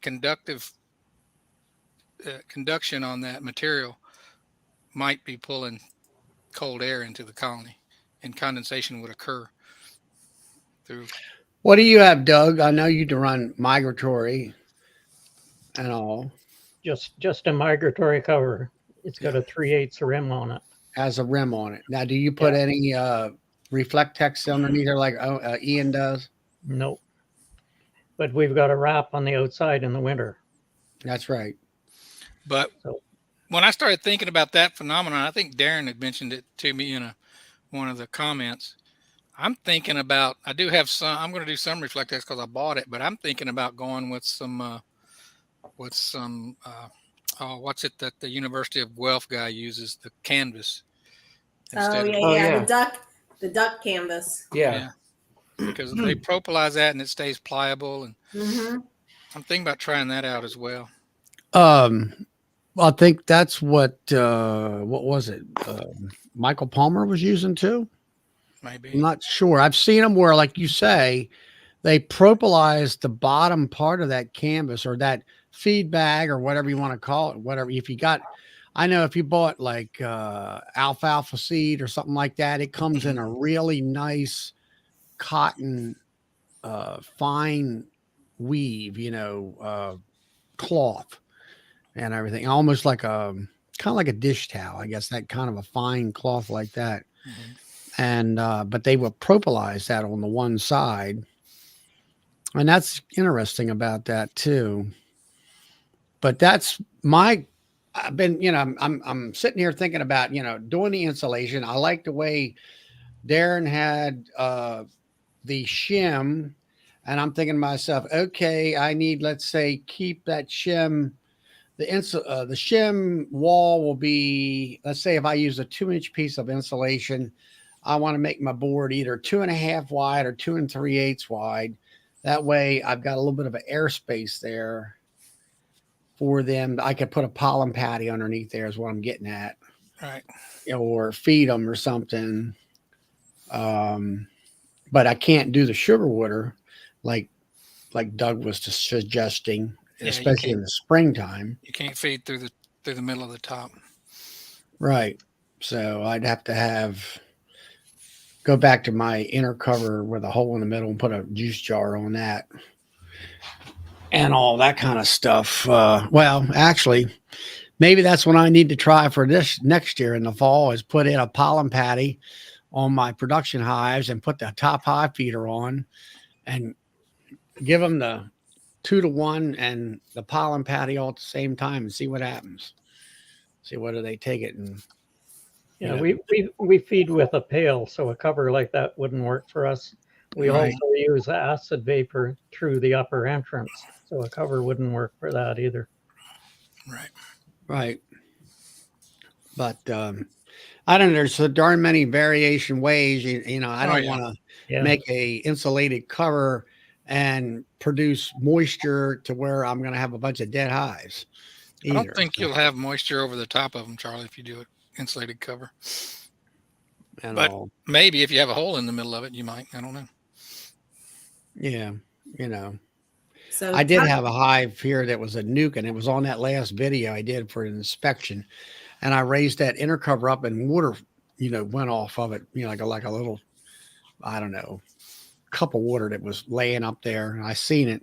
The only thing I could think of is those inner covers that I bought came with a front notch. You're supposed to be able to flip them over for a top entrance, which I never do. But I think I brought the telly cover back, which closes that notch off. And I think there wasn't enough airflow, even though I have these little wooden blocks up there that raise the telecover to give it that little bit of ventilation. I think next time I would push the telly cover forward to open that up to keep it dry. Hey, Mike. There's Mike. Hey, guys. Hey, Mike. So Chuck had a bunch of that Reflectix cut over the summer. We're a fan of child labor. We had our nephew on a summer vacation cut us a bunch of Reflectix for all of our hives because one of his buddies was redoing his shop and had a bunch left over that he just gave us. And we never used any of it, though. It's sitting in our storage container. But we had it cut for nukes, too. And I want to use it in our nukes because our nukes, some of them have the migratory lids on them, just so the bees quit drawing comb and propolizing the frames to the lid of the nuke. That's all I really want it for. Right. So it's a pain to open up some of those nukes sometimes when the it's propolized frames. A flexible inner cover, what it amounts to, Right. and all that. I use it. I like it because I can peek in the hives during the summertime without opening them up. Just count my brood. Yeah. So I don't know. It's a lot of different ways of thinking about it, depending on what you want to go with. And I'm just trying to make the bees, if you can create a heat dome up in the top of the hive where they can survive better through the winter without, let's say, eating too much food, as like a regular insulated hive, seems to work So- out. So, Charlie, did you say you don't have any insulation now? Mm-mm. Okay, that's why you would be getting condensation up there. Well, one of the one that got really bad condensation, I think that lid was pulled back and the notch wasn't breathing very well. Yeah, I'm saying that's what I'm saying. If you don't get ventilation, yeah. Yeah. And then can't the rest of them were Yeah. just fine. And I was listening to one of your lives. You guys had a long, good conversation about condensing hives and all that. I was listening to it the next day, so I couldn't chime in. But you said a few times like R30, and what you were referring to there was that special product that lady's out there hawking. It's that vacuum sealed stuff she has. Yeah, I looked at that and Pretty I think expensive. You don't need that. I forget who it was, Randy Klingen or somebody said he had 4 or 5 pieces of that. Yeah, it's like But, 4 inches thick, but it's an R30. You couldn't get that out of regular foam. mm. She's got The that best I found is space Home age. Depot. They have a 2-inch foam that is R13.1. I think you'd be fine. I think you'd be happy with that. Seemed like everybody else seems to have about that amount on there. Yeah. I know, Doug, don't you put insulation on top of your migratory covers? I think I've seen it in your video. Well, on our styrofoam hives that I'm working with, I've got insulation on the top of them. But all of our others, no, it's just a black wrap. I don't know, it's about an R4 or R5 around it. And then Yeah, it's got a 6-inch pillow top, which is, it's probably about an R6. They're not really heavy insulated at all. Then you got a lot of snow insulating. I usually do. Sometimes, yeah. Darren, Brian little heads up. C there, he's got R18.6. I think the hive I lost just a week ago, that was a big hive. I think it was too dry. I think it was a water issue because I had no condensation in the box, and they had plenty of stores So and honey and all that. yeah, But everything was dry as a bone. I was kind of surprised. another thing that was said in that same chat was somebody had reported that this year, because they didn't have a snow cover on their hives, they lost more than they had when they were completely buried. And that just makes sense because that's like an igloo. That's, the lowest the temperature can get to have snow is 32 degrees underneath that. So it's an insulator. At that point, it's way warmer than the air temperature if you got a good snow cover under there.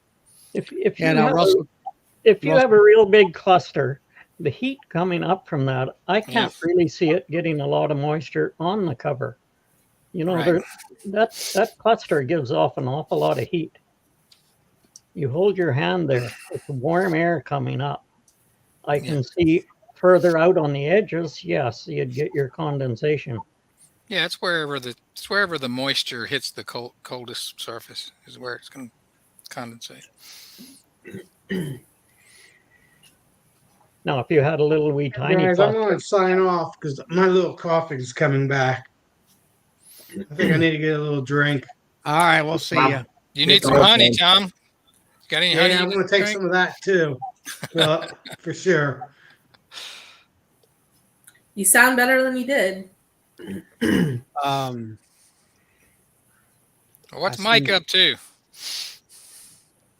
I really don't like you, Philip. What? What did I do? had some of your honey that you sent home with Russell on ice cream last night. Oh boy. I like it better than my own honey. In July, you can buy some more, but I don't have any right now. I'm really interested to try the jar of honey that you gave to Russell. Yeah, that was the stuff Matt, that you said was better.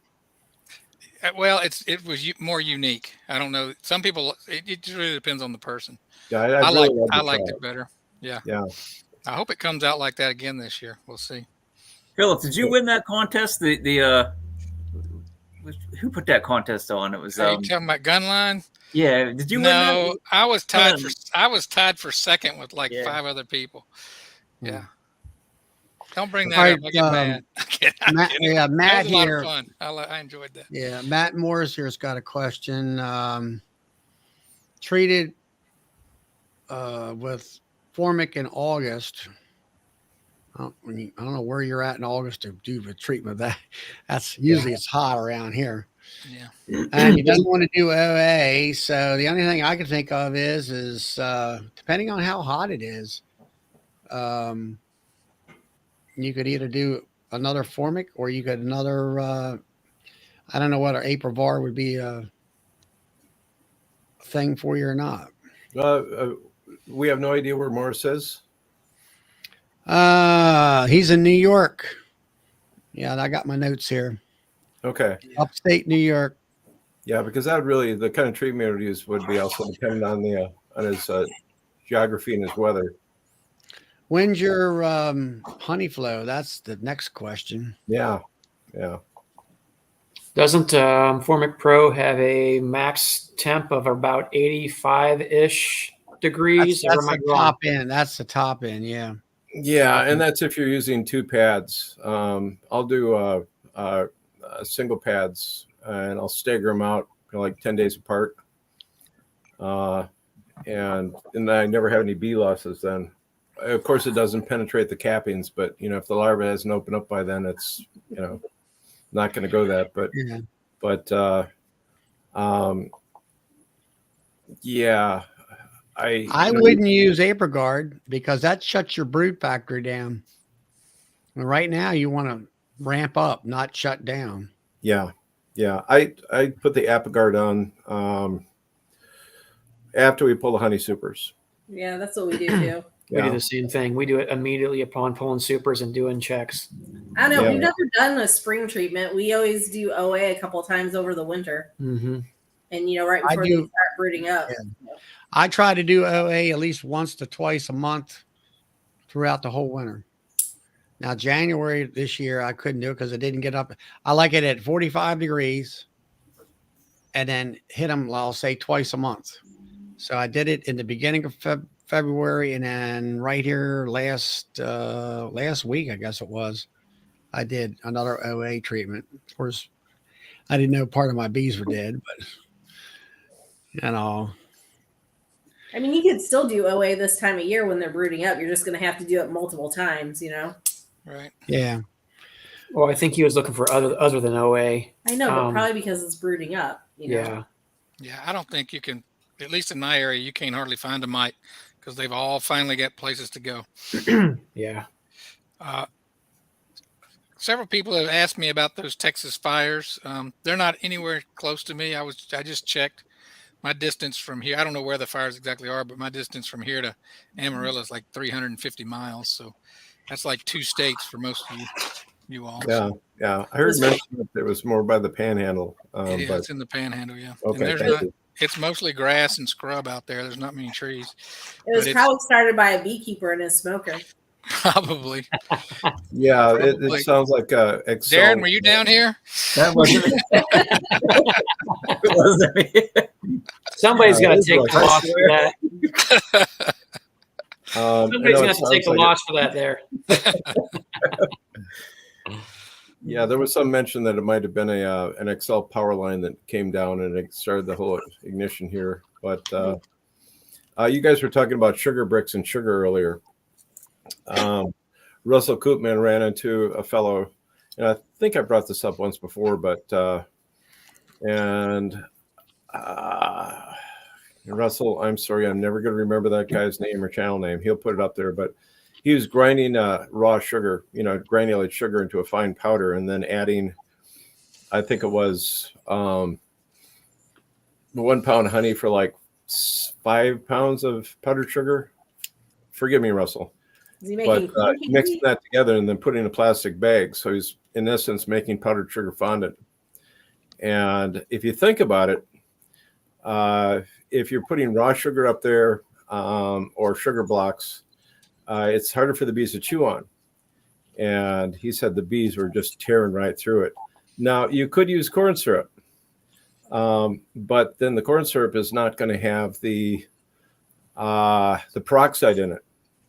and that's helping clean the bees' guts out. And in an ideal world, you'd be using sucrose honey, because that's got, I think, about 3 or 4 times the amount of peroxide in it.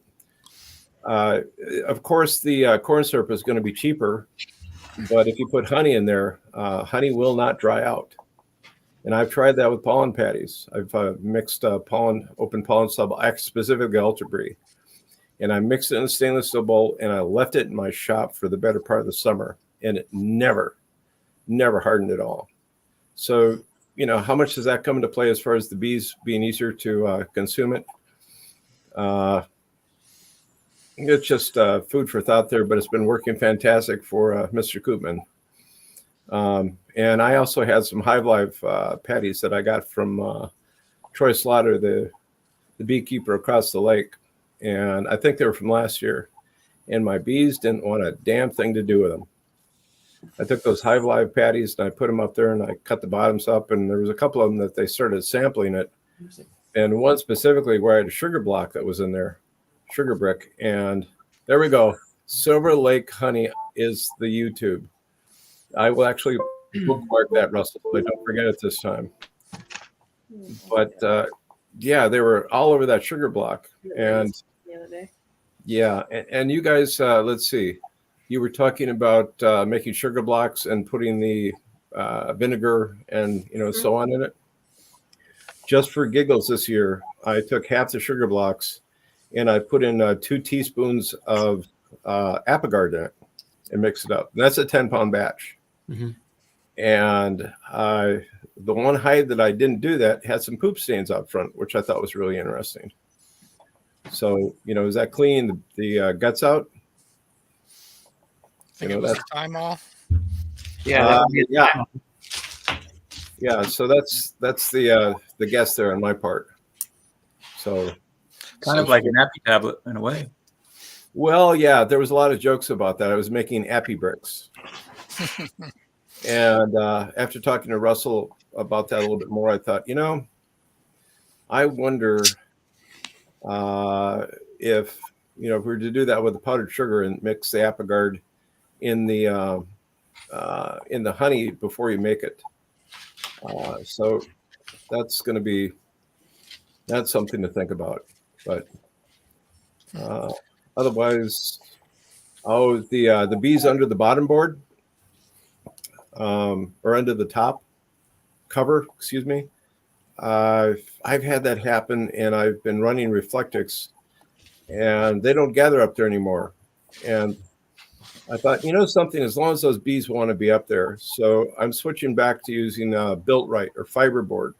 Some people use that as a moisture board. That's not the purpose of me using it, because my top of my hives are insulated about R50 and the sides are about R10. Wow.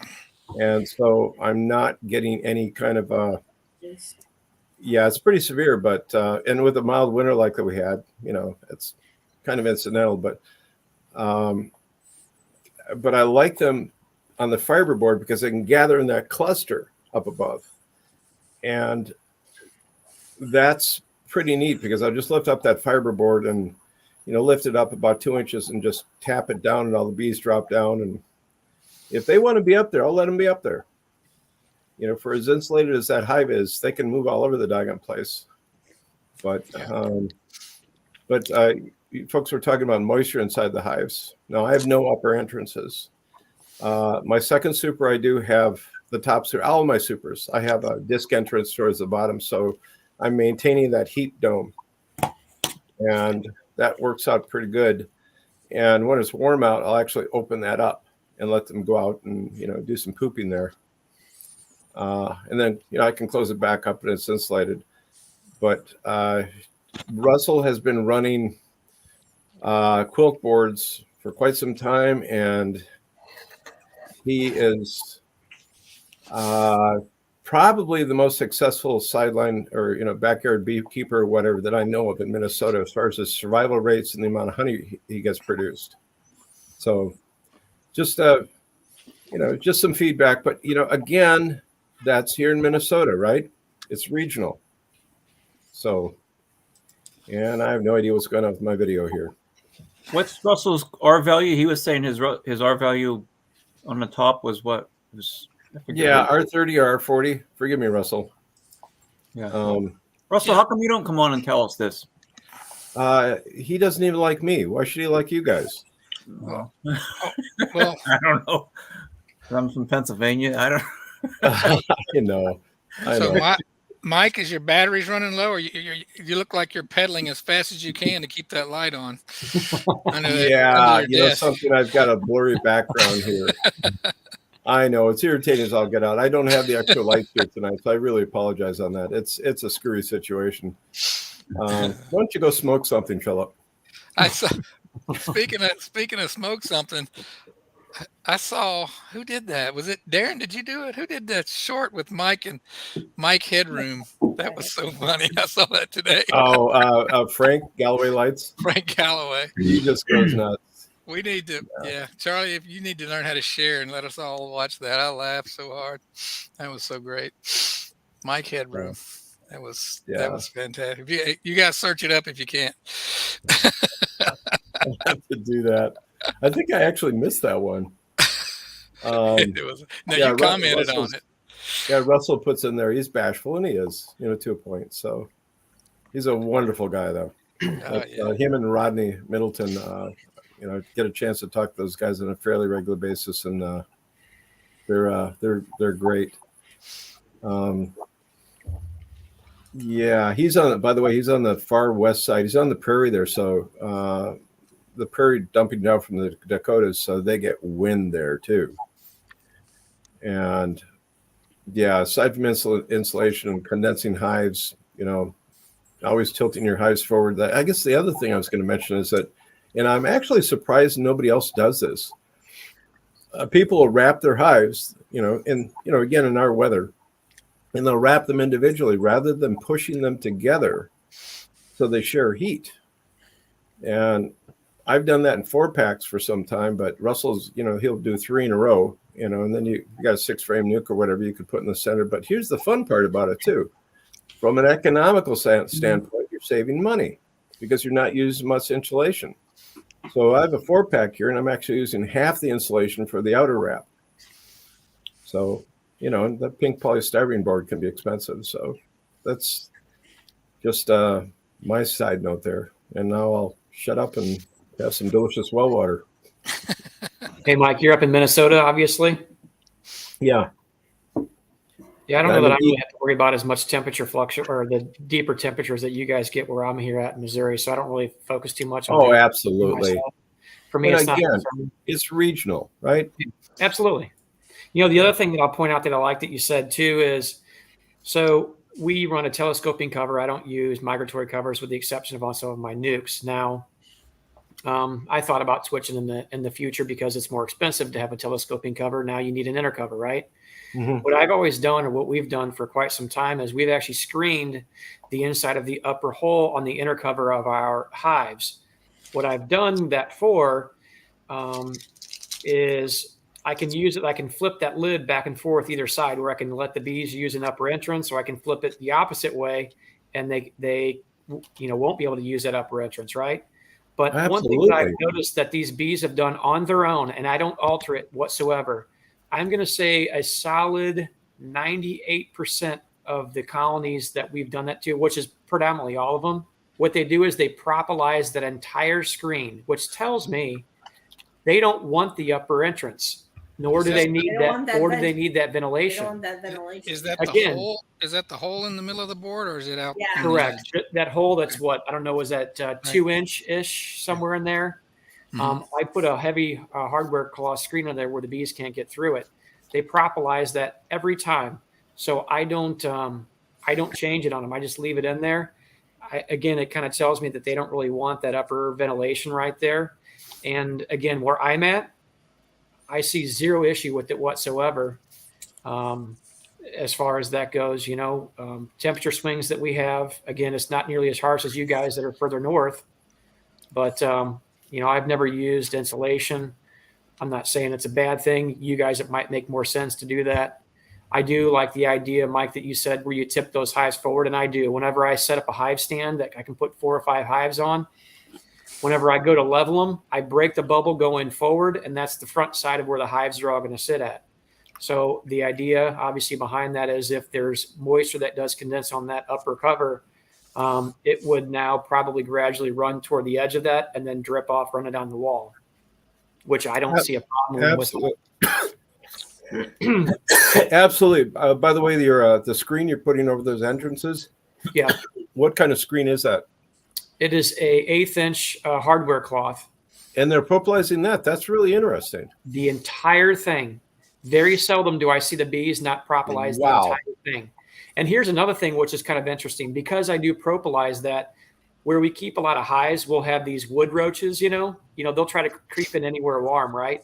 Mm-hmm. Now, these wood roaches will be between my telescoping cover and my inner cover on top of that. So when the early point in time of coming into spring where we had those hard fluctuations, when I pop the top of one of those lids, it's like a roach motel. Almost always I notice if there's live roaches on top of there, I guarantee there's a heat cluster down inside there, because if not, those roaches wouldn't be up there at this time of year. And every time when I pop that up and look in there, there's a nice set of bees clustered right up underneath there, keeping it warm. And again, they can't, the bees can't patrol that up there because, again, I have it screened, and now they've propolized it. So there's really no airflow up there at all. So you're doing a wooden inner cover? Correct. Yes.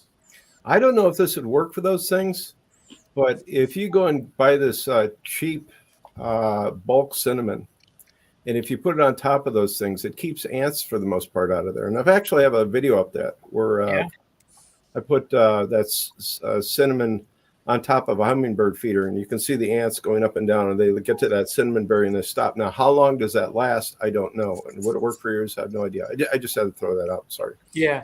I mean, for me, the roaches are never a problem. The bees don't care about them. I don't care about them. They just flick them off and they're gone. Yeah. Ants are a little bit more of a concern for me. Not that they cause any problems, but because I don't want to deal with them, but very seldom do I have that issue myself either. I've heard people talk about cinnamon, but I guess I've never really felt it as much of an issue for me, so I don't really concern myself with it a whole lot. You put those ant traps up there. There's a couple of times in a couple of feeders that I had, the ants were getting in where the bees couldn't patrol in a certain type of feeder that we had that somebody made near us, and it's kind of an unconventional one. I actually put some of those. It was a liquid bait ant trap where it was so small that if the bees could not get into it, it wouldn't contaminate the syrup that I had, so I wasn't concerned with that. And often I think those ants would take that back to wherever the colony was at, because my ant problems would disappear. If I ever thought it was an issue and it was concerning me. Often I don't really concern myself a lot with it because it doesn't really matter much to the bees either way, unless it seemed like the traffic got really heavy anyway. Yeah. So the other thing that I do is that all my hive stands, I spray around the legs of the hive stands with, I think it's called Ortho Border Defense. It's basically permethrin. Oh, okay. Yep. And that'll do something. You're talking about the roaches.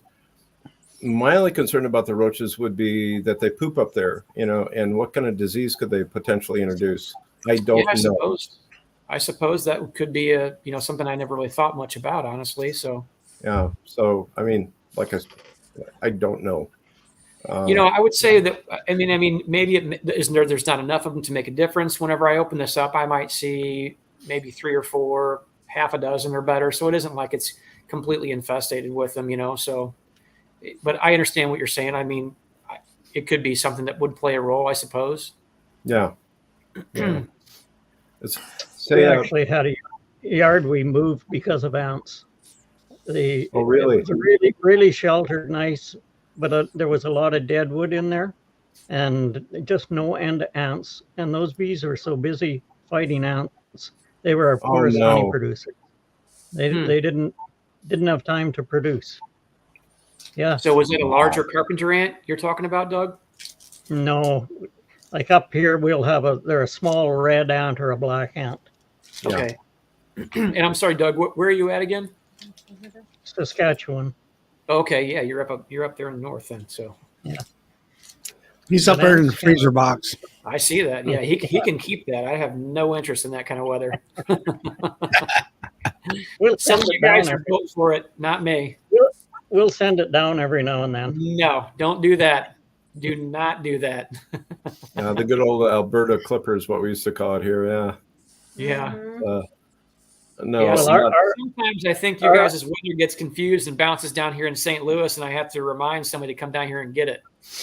Our that's ugly weather comes up through Montana to us. That's where we get it. We've Oh, got no one. kidding. We've got one coming now. They're forecasting, well, about 15 inches of snow and 2 days of wind. That's crazy. I saw that. Wow. So Yeah. how's that going to affect you up there this time of year? I'm going to stay in the house. God bless you. The best answer of the night, hands down. Until it's done snowing, and then I'm going to get on my sled and ride for a couple of days. Hey, yeah, why not? Charlie, is it raining there? It's supposed to rain tomorrow. Tomorrow, that's what It was relatively nice today. Yesterday, it was, I don't know, it was maybe 40 degrees and slightly on the windy side. It was cold, but I only had to work. I worked a half a day, and I went to Pennsylvania and got some wooden ware and spent the afternoon up there. So at least I was riding around in a heated truck. Yeah, that's a comfortable thing. Monday was the nicest day out of the whole week. It was about 60 degrees, close to it. Oh, wonderful. That's when I went through all my hives and was checking them. But as far as any really good weather, I haven't looked at the weather here lately. Everybody seemed to come in at lunchtime today, but it doesn't look like all that great of weather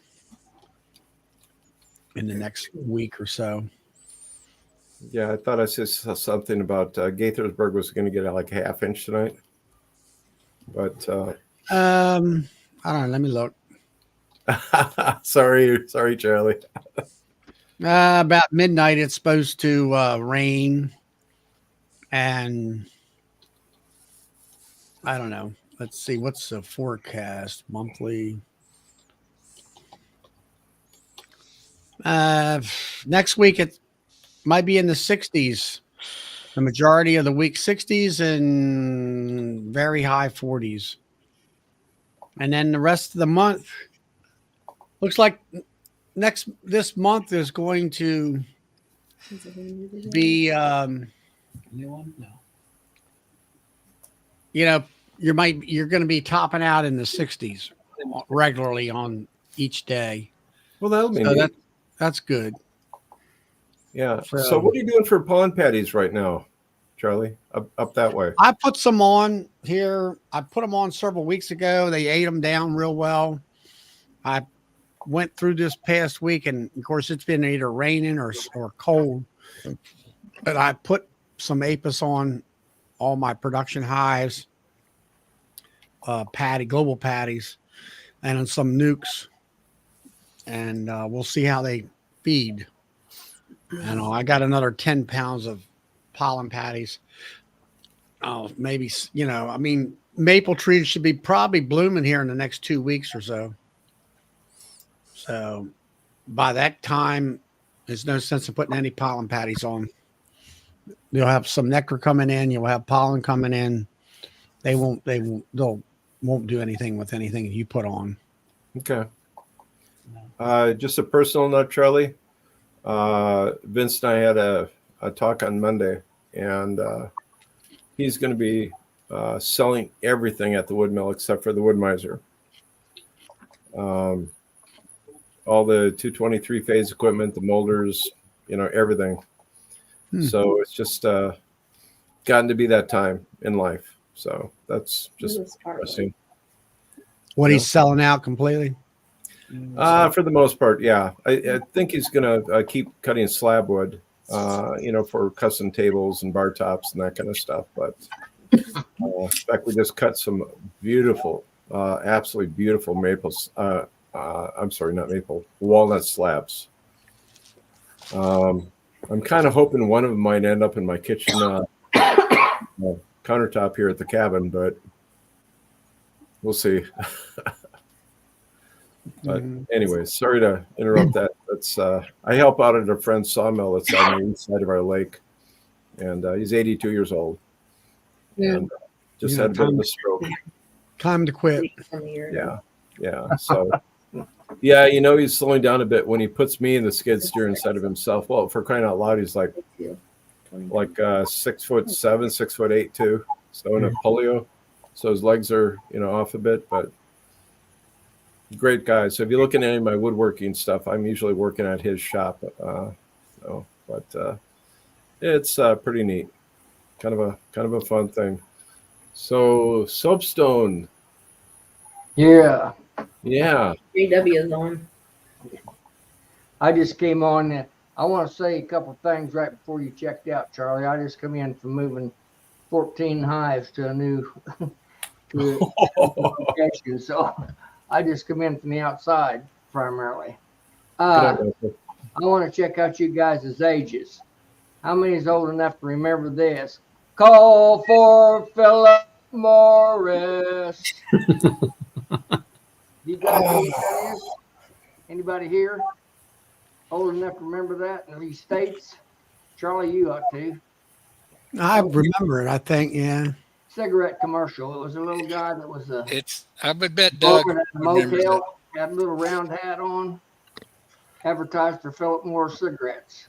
Yeah. Watched you, Philip, for about 2 or 3 months to catch you at the right time, so I could. Well, I tried to claim kin, but they ran me off. They said, they sicked the Dobermans after me and said, "Get out of here." JW, I'm old enough to remember the Flintstones. They would be advertising cigarettes, and I want to say I can't remember what they were.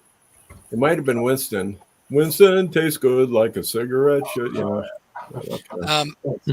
I did come over here to do but Philip Morris was a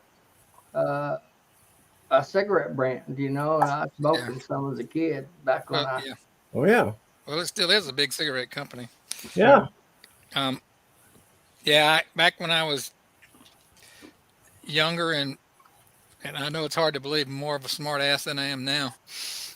I would hear that quite a bit. Like everybody would ask me, had I ever heard that from, and the young, disrespectful Philip would say, "Yeah, but only from old people." I was in my 20s. So. Oh, that's wonderful. But JW came in and went ahead and admitted you had to be a little bit older to know that. Back then, I guess it was a little fresher. That was back in the 80s. But yeah, I'd never heard it personally, but I'd heard a lot. I've been sung that jingle a lot of times over my life. A lot of times. So, JW, why did you move 14 hives? Just a new yard. Moved something out of an overstock yard to. I keep all my hives on individual stands, so I can move them at will. So. And I don't normally move hives, but I moved them out of a crowded yard into a new yard that I just set up. He didn't have anything better to do today. He's like, "Yeah, I'll move 14 hives for the fun of it." No big deal. What are you doing this afternoon? Nothing. Oh, I got 14 hives. Well, I'm going into my colonies here in Capel pretty deeply tomorrow. So, and I'm also, my mentee will be here to help me, so that'll be fun. Well, we're supposed to be back up around 70 Monday. I'm going to go through a bunch of them if I can get through them. I think we're getting up to in the 80s tomorrow. But yeah, now my mentee was over when I did I think it was a treatment, but she got stung, and then she admitted to me a week later she had a pretty, not a serious reaction, but a significant reaction to the bee sting. She ended up going to the doctor because she got, what was her symptom? She said she got a rash all over and body aches. But so I'm going to have her in my full bee suit tomorrow, have her locked down. She got some EpiPens, and she's going to have some Benadryl handy. That's good. Well, don't Yeah. most people have a reaction, right? Like a slight reaction to a bee sting. That's just a local reaction. That's normal. This one stung her on the leg through her pants. So, which Oh, I man. celebrated it. It was her first bee stings, but There you go. kind of felt bad about celebrating it after. So that was her first bee sting. Yep, first one that and she's probably like 10 years younger than me. So when we first Amazing. started, the first couple times I got stung once or twice in my arm, and I like had a Popeye arm for like a week. Right. And then I got stung a few times in my upper thigh, and my whole thigh like swelled up and bruised really bad because it swelled so bad. But after that, like whenever I would get stung, like the swelling got less and less and less. And now, like usually my first sting of the season, it might swell a little bit. Right. But after that, it's like mosquito bites are worse than bee stings. So Yeah. Okay. I think it's just once your body kind of, well, if you get stung enough, like, we're in hives all the time. We're always getting stung. Your Yeah, body I did a cutout. to that venom. I did a cutout, and after I got like my 20th or 30th sting, I was like, I got to go put my full suit on. This is getting to be too much. It's something you really got to watch. My wife, she's been stung a few times. When we go work in the yards, I'll use a hand trimmer to go around the hives. She gets on the riding mower. She got the odd sting. But then last summer, we were cleaning up in the honey house before the girls come in to extract, and she disappeared on me. Never thought much of it. And went outside. She's sitting in the lawn chair, and she's holding her neck, and she's saying, no. the pain, the back here, it's just killing me, the pain back here. And she said, I'm burning up. And I didn't know what the heck was going on. I thought, well, God, maybe she's having a stroke or something. Got her loaded up in the car, and I heading for the hospital. And I just happened to say, you didn't get stung in there, did you? And she said, yeah, I got stung on the end of the finger. And she was having an allergic reaction to it. For years, no sign of anything like that at all. But boom, all of a sudden, there it is. Man. Now So the question is how far away is the hospital from where you live? Oh, it's about 30 minutes. That day it was probably about 20 minutes. I keep EpiPens at my place, on hand, just in case someone has a reaction to it. Someone might visit, or even myself. You never know. I've got a couple. They're expired, but I don't know that means anything. Nah. We keep one in the honey house because people come to visit every now and then, and you just never know. I never thought of using that where I was out on the road before that clicked in. Well, I still get the stings that I get. It depends on where I get stung. If I get stung from my knuckles to my elbow, I get more swelling than just about anywhere else. I don't know what that's all about. My hand will get all puffy and like sometimes this one finger, if it gets stung, I can't bend it all the way. But it just depends, and it also depends on the bee, whether it really lights you up or not. And you can almost tell when one's going to be a little bit worse because it hurts worse when they sting you. When it hurts real bad right after a sting, you're like, that one's going to swell. Well, it depends too on how long it takes you to get that stinger out. How long is that venom from the saxing they're pumping into your system? Yeah. So well, I don't know. That makes a big difference too. A lot of my stings, I was on and I don't know if the stinger stays in you when it goes through material or not, but I was under that trailer cutting out, and I was laying on bees, and every time I'd move, I'd get stings in my back. So I probably got a lot of them. The next day when I went out there to finish up, I threw some carpet under there, and then when I would get out for a while, I'd shake it off and throw it back under there so I wasn't just laying in a bed of bees. I find a few coarse words really cure the problem usually. Yeah, I actually have in my bee kit. I don't have any EpiPens, but I do have some packets of Benadryl. Yeah. And you have to laugh every now and then when you get stung and something goes off. I got stung on the lip, and somebody up at our local store here in the country took a picture of me, and I looked like a puss. Yeah. So I got stung in the lip by a yellow jacket once, and my lip hung all the way down to my chin. It was terrible. It was terrible. I looked like an ogre. I've got a little bit of an ogre look anyway. That didn't need any more of that. Charlie, you must have some interesting sting stories. No, I don't really. Charlie gets all in his chainmail before he gets out there. I started out and I was going to, everybody talks about beekeeping. You're not supposed to wear gloves. And I got stung right here on a knuckle one day, and it really just ached. I said, that's it. I'm done. I'm going to get myself some really nice fitting. I get these goat skin gloves, that are thin and pliable when you first get them, at least. And when I get around the bees, I put my jacket on, my hood on, and, because I'm usually in them. And, you get some of these folks that have 3 or 4 hives or whatever. They go in and they grab the frame and they gently, like almost, in slow motion. You have to do it if you're barehanded. And all this stuff, and I'm like, I can't be that slow. I got to go in. It's like, we got work to do. I got work to do. I got to get in there and get out and get down to the next hive, and to the next hive, to the next hive, to the next hive. I feel like that's the difference between me and Tom. Like, I want to get in, go, get out, and Tom's like, let me clean this propolis and this extra comb off first. I think that's an exaggeration, first of all. But second of all, I will tell you that understanding and knowing how to handle honeybee colonies can make a big difference in somebody saying, my bees are aggressive. Absolutely.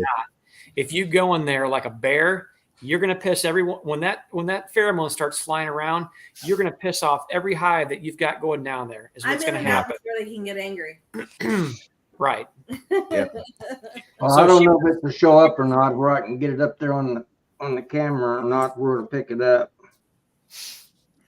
Well, forget it. I just pushed the wrong button and lost it. Here it is. See if this will show up. Tilt it. Tilt the phone. We can't see it. Go the other way, maybe. Yeah, I see it. Oh, yeah. Wow. There you go. I'll tell you what happened on that deal. You mouthed off to your wife. You didn't duck. Last summer, one of the first warm days, do you see that little shed back there in the back? This is my main apiary that I take all my guests to, primarily because it's handy right there by my bee house and stuff. And I had a chair out there, and it was one of the first warm days last March, and I sat down in that chair and I fell asleep. I guess a bee must have lit on my eyelid, and I rubbed it. Well, guess what? That was the result. I got stung on the eyelid on that deal. So my whole face, what you can tell there, swelled up tremendously, but I don't normally even swell, but that one, I swelled on that one. Yeah. Worst thing I ever got wasn't working bees. It was on the forearm, and it was one of those big black bald-faced hornets. Hornets, yeah. I hate those things. That thing stung. They hurt. Yeah. Yeah.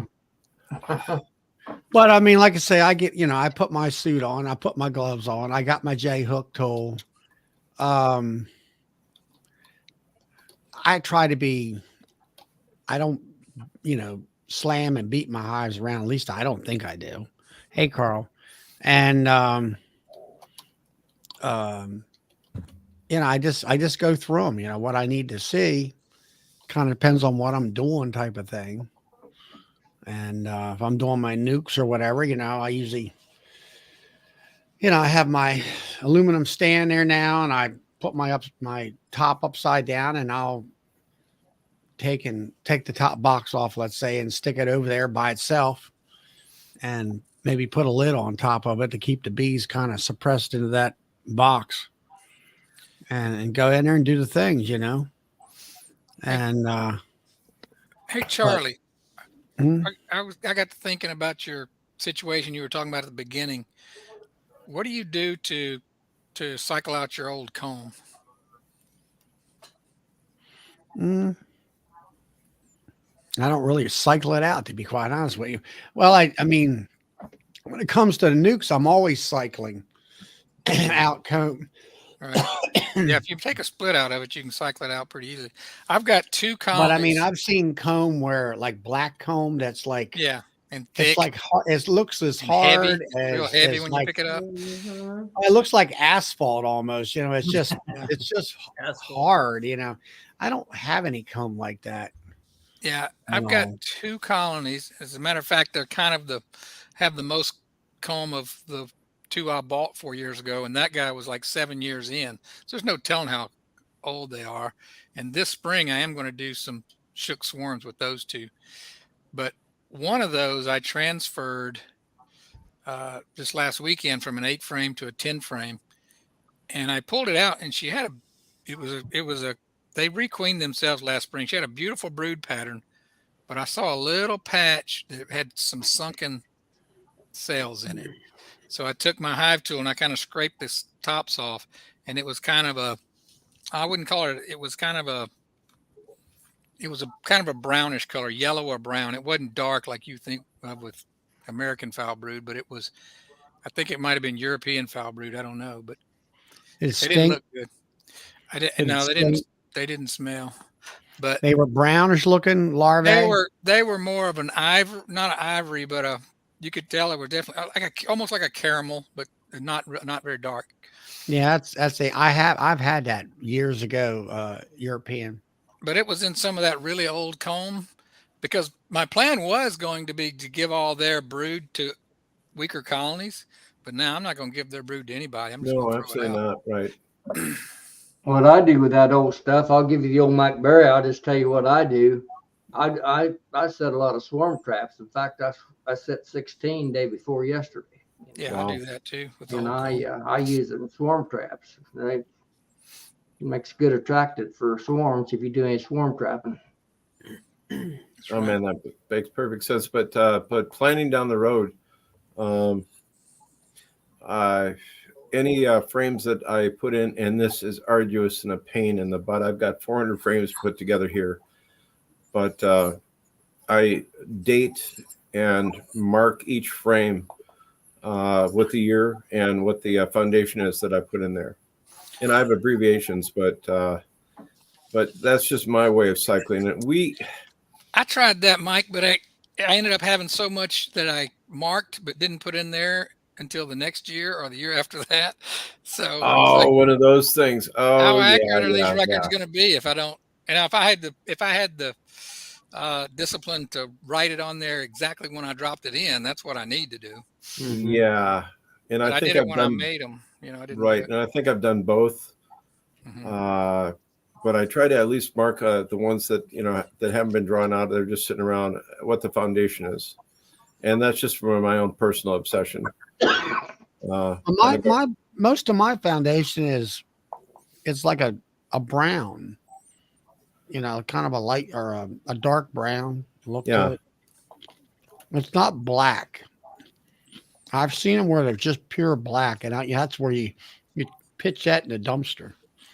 Let me ask you guys if you've ever seen this. I was cleaning up some old foundation. It had a lot of wax moth damage. I actually did a video of it, of whether or not it's worth it to try to melt down old foundations for wax. No, and use it for what? And just use it for wax, whatever you need it for. But one of them that I scraped down, when I scraped all the wax off of it, it was almost clear. It was like translucent. You could see through it, and it had a metal edge, and it was super, super thin plastic. Has anybody seen anything like that? What, for foundation? Yeah, it was. Yeah, it was a stamped, but it was really thin, and it had a metal edge, and it was pretty much clear. It was Right Cell or something like that. They did something like that. Yeah, it had a thin metal band across Yep. And both on all bottom four and What was top. sides. what was the outfit that Man Lake took over? The guy down in Kentucky. That's who used to put Kelly's? those out back in the older days. Yeah, I had Was that- some of it years Was that ago. Kelly's? Yeah, Kelly. Mhm. I think I'm telling you right on that. That's where I got mine. I'm pretty sure I had some of it. Lord, that stuff's, I don't know, Yeah, it's close to 20 years old. Got to be. Yeah, I had a Yeah, feeling that the guy bought a plastic. new. It was like a thin piece of a sheeting of plastic that had a little bit of wax put on it. Yeah. Mhm. Interesting. So, Philip, the reason I was asking what you were going to do with the wax, if you're scraping old comb down off of hives, Mhm. the only thing I'd use that for is making candles. Because Yeah. think about all the contamination that's built up in that wax. Mhm. So I will not use scraped comb to re-wax any of my frames. I just won't do it. Well, you remember those ladies in Tennessee that would take the uranium paint and put it on their lips and their eyelids before they'd go out at night. Be kind of like that, right? No. What town are you in, Philip? Well, in Tennessee, I think that was probably Oak Ridge or somewhere where they were doing all the. It was somewhere in Tennessee when they were painting watch faces that would glow. It would glow. It was that. I never heard about them putting on the lips and whatnot. Yeah, the radium. Radium. Some almost of all the of them people. died because they were like, they were in their teens and 20s and they were all single and they would put it on their lips to go out with their kind of a green, glowing lips and. That's shades of Curie. When she was working with her husband, they noticed that the stuff they're working on was glowing, and it never occurred to them this might not be a good idea. But God bless all those folks that put the radium on the watches during World War II, but they died. Yep, they did. Well, they died anyway, but they died because they're 80 or 90 years old by now. No, they died. They died within 5 years. All of them did. A lot of them got cancer. Yeah. Well, I don't know. It's like one lady said about all this asbestos.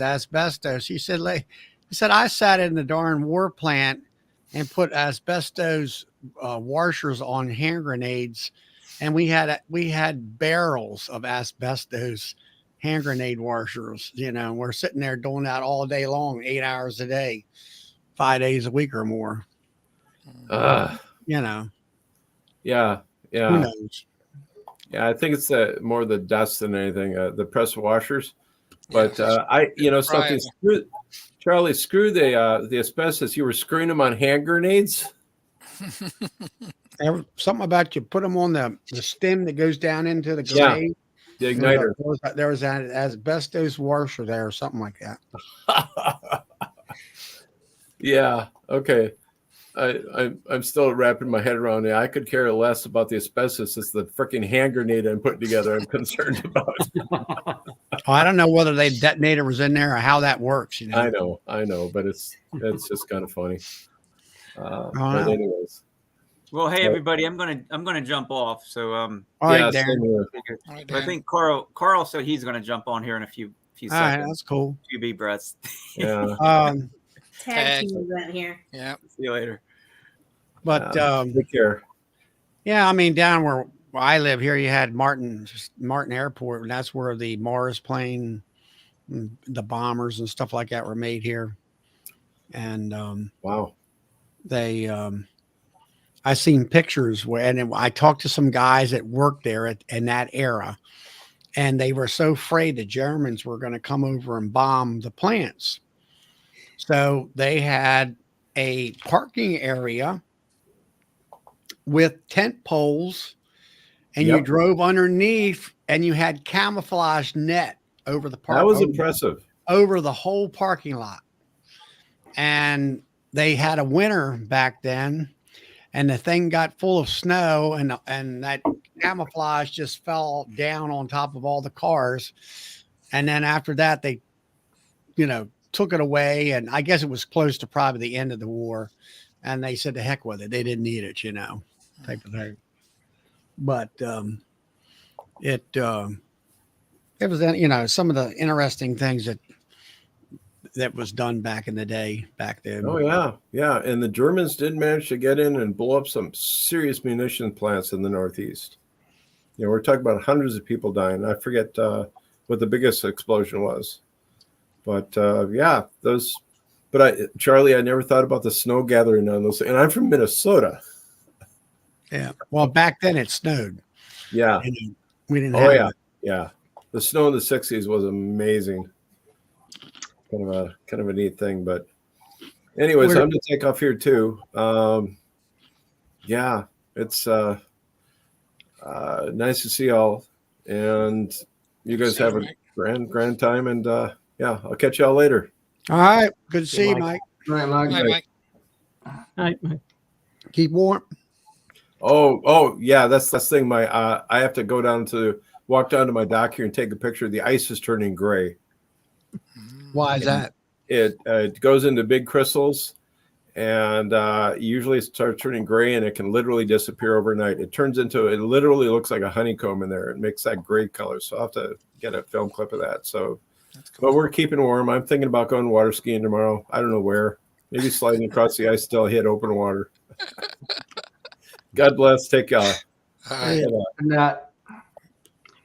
So, We're about 2 hours from Minot, where I live. In my younger days, we used to go down to Minot quite often. And the Air Force Base, they used to have a bench sit out beside the highway, and the young guys would sit there and catch a ride into the city. And one young fella went with us, and he spent the weekend partying with us and stuff. And when we took him back, he was a sergeant in the military police. He took us into the base, and we had a real tour of that place. Man, was that place impressive. And there's some big birds there, those big B-52s. oh yeah, that's cool. Mm-hmm. Yep. How's Brian doing from Flower Street? Hey, Brian. Doing good. How are you guys? King of creamed honey. Good. Right. Yeah, Doug is the king. What are you talking about, man? He's my hero. Yeah, that's right. 8 barrels of it. Yeah. I have to Yeah, say. right. How are you, Charlie? Pretty good. Not too bad. You know, considering Nice. if well, today, this evening was a sort of a guy he was supposed to order 4 nukes, and then I had one of my nukes that went down on me. So I was like, man, somebody's going to have to not take a nuke with them. The guy said, well, I only got enough for 3 setups. I said, that's good. We'll knock that one nuke off. Now I got enough nukes to supply everybody. Seems like this is like you have a pretty good system dialed in, but here's one of the not a limitation, but a negative is you've got 2 different size nukes, right? You've got your mediums and your deeps, and they're not interchangeable. I used to run 50-50, you know, mediums and deeps. Yeah. And then again, I have a spreadsheet and I track sales and stuff like that. And at the time when I first started, women were heavily getting into beekeeping, and they wanted they wanted to do medium frame hive setups, you know, for honey production. Yep. And that trend, I could see the trend diminishing each year, where I would track how many deeps I was selling, how many mediums I was selling. So the last several years, I more or less did away with all my medium, and I do all deeps for sales, and the mediums are for me. Right. So, and I keep medium nukes in the wings for me in this situation I'm in right now. You need to overwinter like a 5-frame deep and a medium, and then split them both ways, right? Then you can sell one, and then have a backup for you. I just started drinking that cider. Okay. Yeah. Well, usually like right now, I had it set up to where I had 4 medium nuke hives for me. And I had, I think there was 13 or 14 deeps. And I wanted a few extra deeps in order if something died out that I still could maintain a sale of 10 deeps. Boss. Nukes and stuff. So When you think about it economically, though, that that 5-frame medium is going to make you more money because you're replacing a production you're going to make more money off of the honey from that production colony than the sale of that nuke. So for me, if it's one or the other, I'm going to keep that nuke if I need to fill in a gap in my production colony. Well, see, that's where I'm at now, is where, okay, I'm revamping my structure. All right. This past year I did 1,100 pounds of honey in sales. Yeah. And so one guy up the road I used to sell nukes to, he's out of business now. So he's pointing everybody to me to come for honey sales. So honey sales are going up. I have 12 honey production hives. Now I'm going to increase it to 14. My goal this year was 100 pounds per hive, but if I can get 1,000 pounds, I'll be happy. And so you can justify the cost of buying packages because that's going to help. You've got all the comb you need. You can plug those packages right into comb, and you're going to get that money that you put into it in packages. Unless it's a terrible year for honey, you're going to get it back in your sales of honey pretty easily. I already got. If it's about the money, that's what I would do. Well, I got options here. Number one is I've already ordered 3 nukes that are from Kudix down here, which are real strong 5-frame nukes, deeps. I've got 3 medium hives that I'm going to drop right into those spots that are empty right now. Yeah. 3 medium nukes. And there's at least 15 frames of bees in there, three boxes tall. And then I have my young fella that I mentored here several years ago. He's in the National Guard. He built up to around 20 some hives. I think he overwintered coming out of the winter like around 17. His parents, he still lives at home. Parents said you got an ultimatum. We need you down to 12 tops. That's it. No more. So he needs to sell nukes and he needs to sell full 10-frame hives. So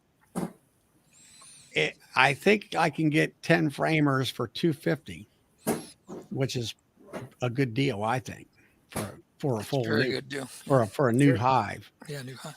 So I've been thinking about, okay, I could drop, if he's got 4 nice hives out there, I could spend the money and drop 4 10-frame production hives right in place, and I could keep my production up. And honey, I could probably take splits off of those too and sell them. Well, not right now. I mean, I want them hard and strong right now. And then I want to expand. As soon as I get rid of some of my nukes, then I'm going to take a rack out of production and put another 2 more honey production hives. And if I bought 4 from him, then I have enough medium nukes that I can drop 2 right in there and give me the 14 production hives. I've got all the rest of the nukes sold except for this one of my medium hives. So I can use that as a resource hive and make more splits off of that to rebuild my nuke sales area. Charlie, are the hives you're buying from that young man, are they in deeps? Are they in? They're in deeps. Okay, so you're going to have to. That's the downside of that. Yeah. Well, so we've done that before, though. We've bought whole colonies from people. We run 8-frame equipment. We bought whole colonies from people in 10-frame equipment. And the stuff that we bought before, the guy hadn't been in them all season yet. And so there were swarm cells forming in them. We got them home and split them down, and then we just sold the equipment. So we bought we got a deal on those too, because we bought 4 hives from them? 3 hive setups, 2 jackets, a couple of there's a bunch of stuff, a couple smokers, and all this stuff that just heat us. Yeah. Now what this deal is I'm buying the frames and the bees, and I'll cycle out his equipment. Oh, cycle in my stuff. He'll get his hardware back. Oh, okay. You're giving him back his stuff. Oh, okay. All right. Yeah. You Because can we'll buy equipment and stuff from people here all the time that have it on sale on Facebook on Marketplace, and then just we won't use it in our own operation. We'll resell it usually at the beginning of the year. Right now, when new beekeepers are looking for equipment and make money off of it, basically. Yeah.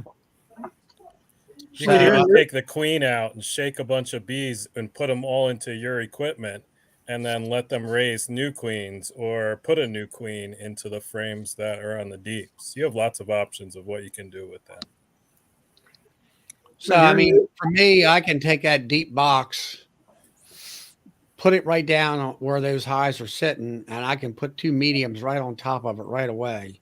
Yeah. And they'll go up into those mediums. Mm-hmm. And then basically I can drop the 2 mediums down, and I can put the queen excluder and 2 honey supers and put his deep on top, let all that stuff hatch out. Now I've got frames that I can use in my nuke yard, and here's your box back. Well, you could almost do your Demaray method with it. Put his boxes on the top. Put your queen and the bees with your comb in the bottom, and then put all the brood and his boxes up on top, like kind of like a Demaray. Right. That's what I figured on.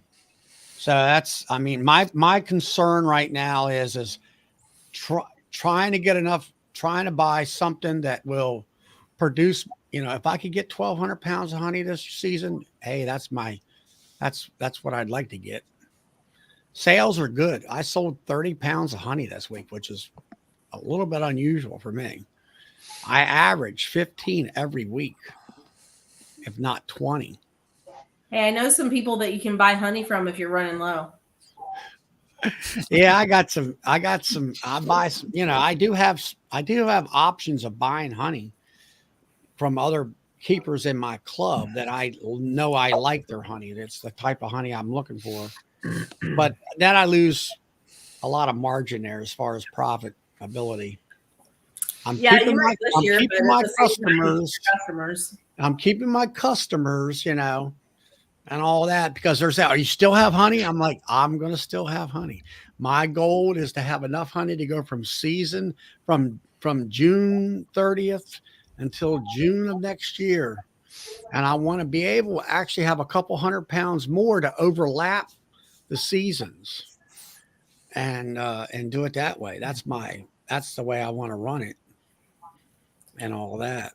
Well, you can always create that haste within people where when they ask, be like, well, we're getting low. If you want some, you better buy it. I mean, you create that haste amongst people and they panic by that, Yeah. So DC, but it's like, what was it? Monday, I think it was. I get a phone call in the morning. Y'all have any honey? And I need 2-3 pound bottles, 6 pounds. And I said, sure. And I said, when you coming? At 12 o'clock, I said, all right, come to the house. I'll be in the house. And she was a customer referred from the other guy that quit. She lived it's an area called Middle River, which it's like a half-hour drive or more. It's a good little ways. And it's not local per se, but they'll come up here every time and grab it. But that's the one thing I do. I put my cell number on. I said, there's my cell number. You call me if it's after hours or something like that. And, so that, or that either text or either way. So I'm always here. Will your nuke down there, Charlie, will it produce as much as your production hives this year? It might produce 5 frames worth of honey. I've had them do that over the years, to produce a certain, I have, if it's a 5/5 nuke, a single frame or like a single deep setup, it'll produce some honey. Yeah, it will. Not a lot.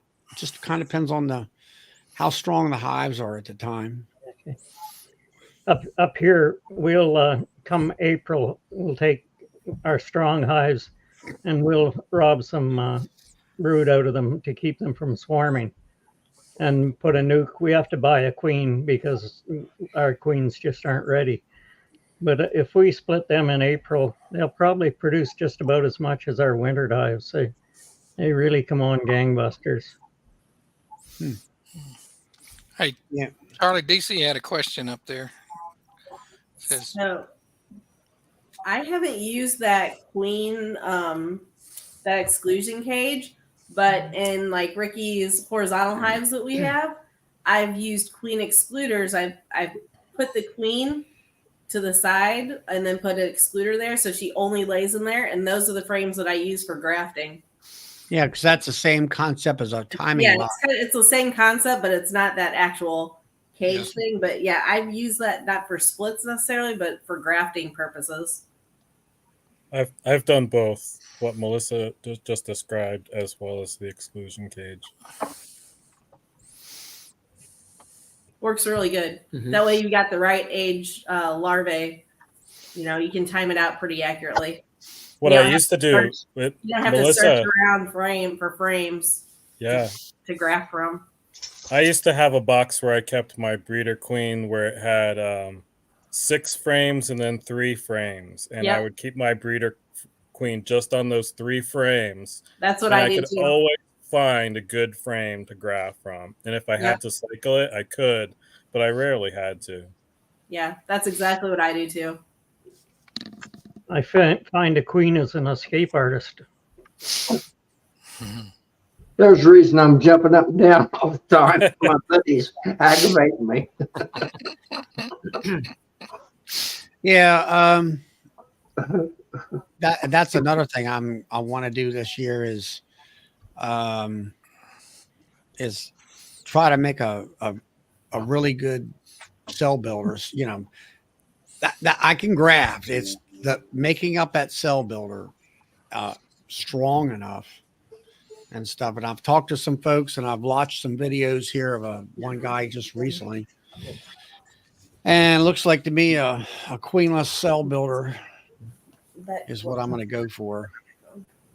And then that's another thing. It's like trying to make the cell builder. Then you're trying to pull resources off all these nukes that you want to sell from.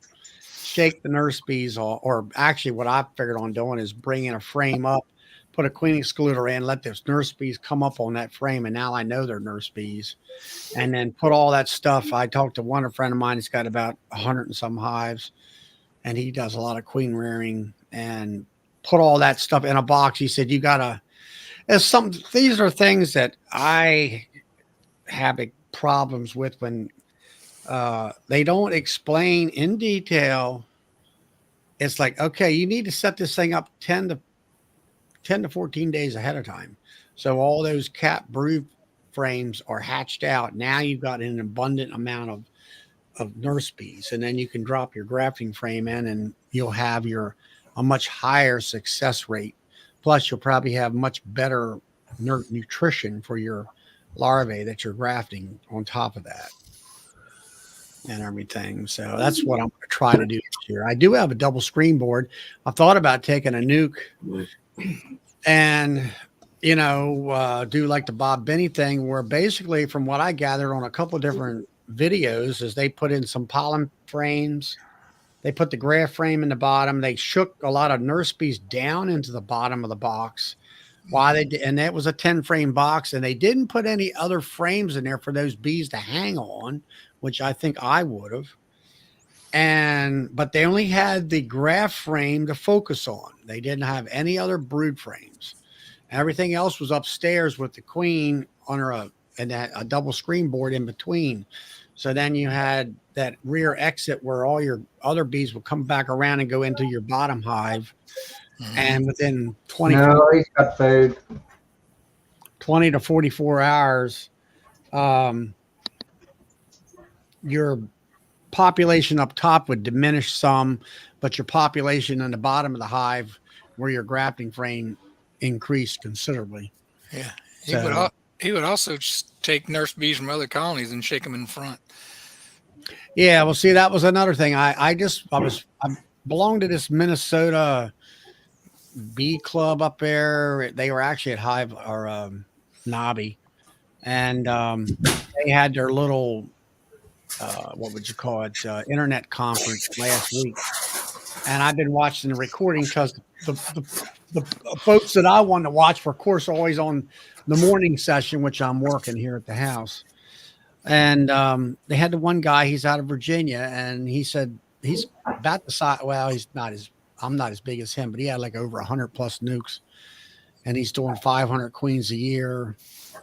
And he found the queenless hive to be the best cell starter finisher for him.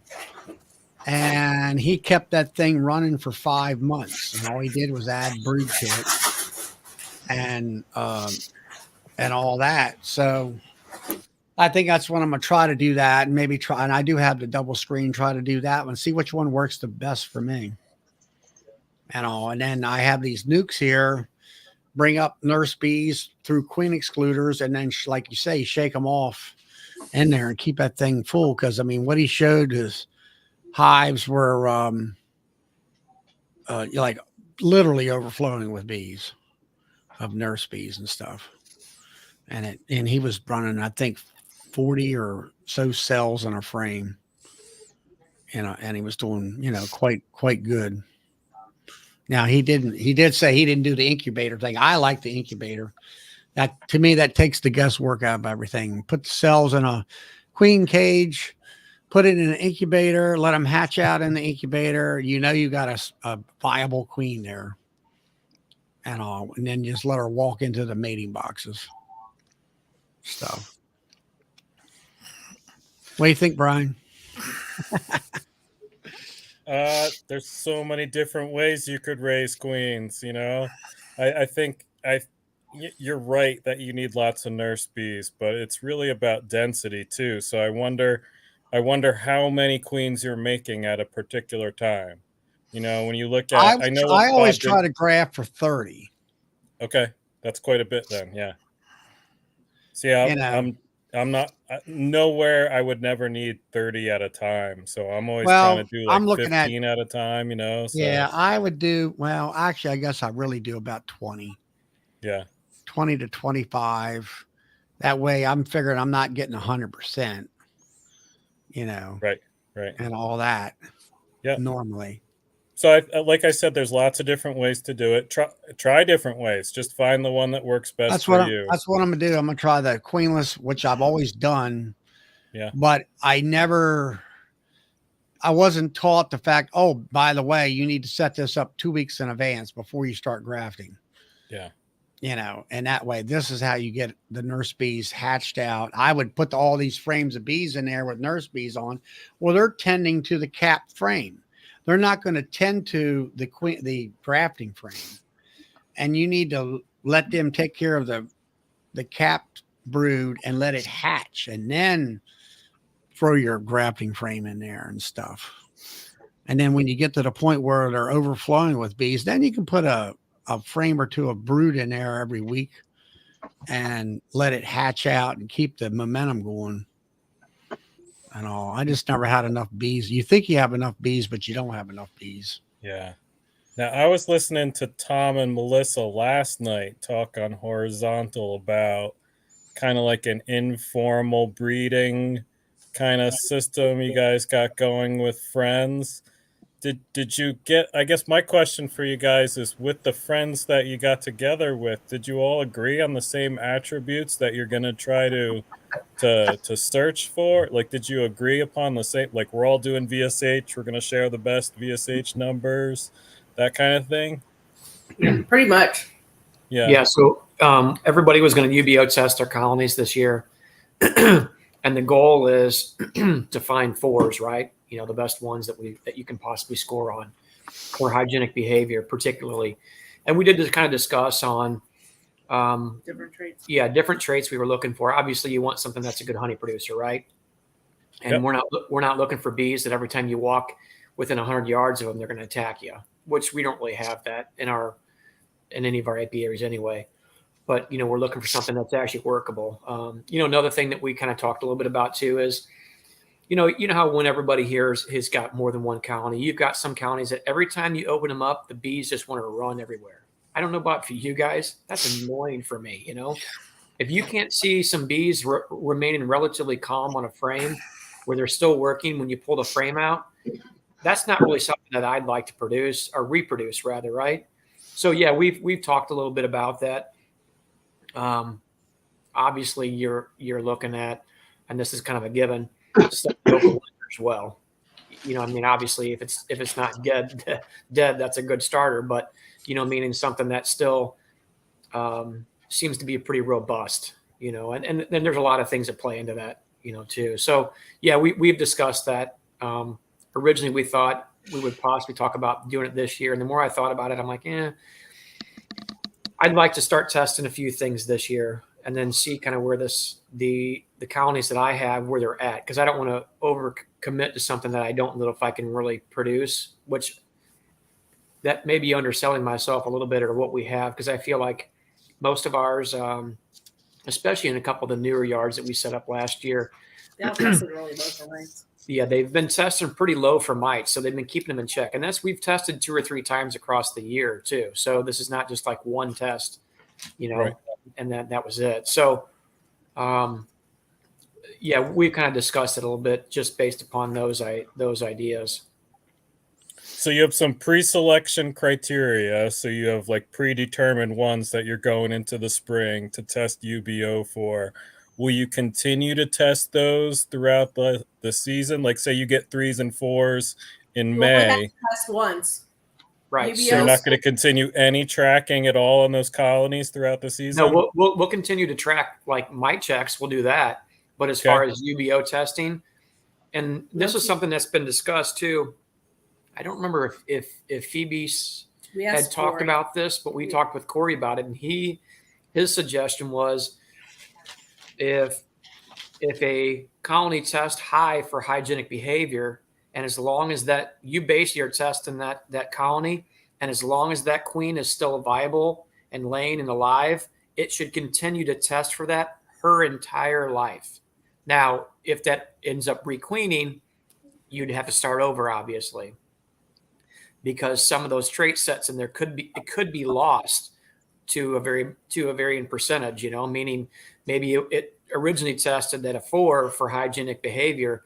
If it requeened, it's possible that again it may not test quite as high. You know, that's always a possibility. So as long as that queen is still laying and viable, that colony testing once with that queen should remain at the same score.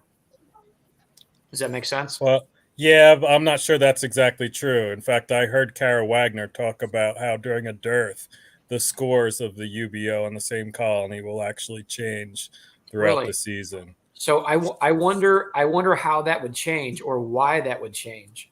And that's a question that she had, that they're not exactly sure exactly why. What is that stimulant flow? I think another question that I have is, why does all of this VSH behavior not happen with drone brood?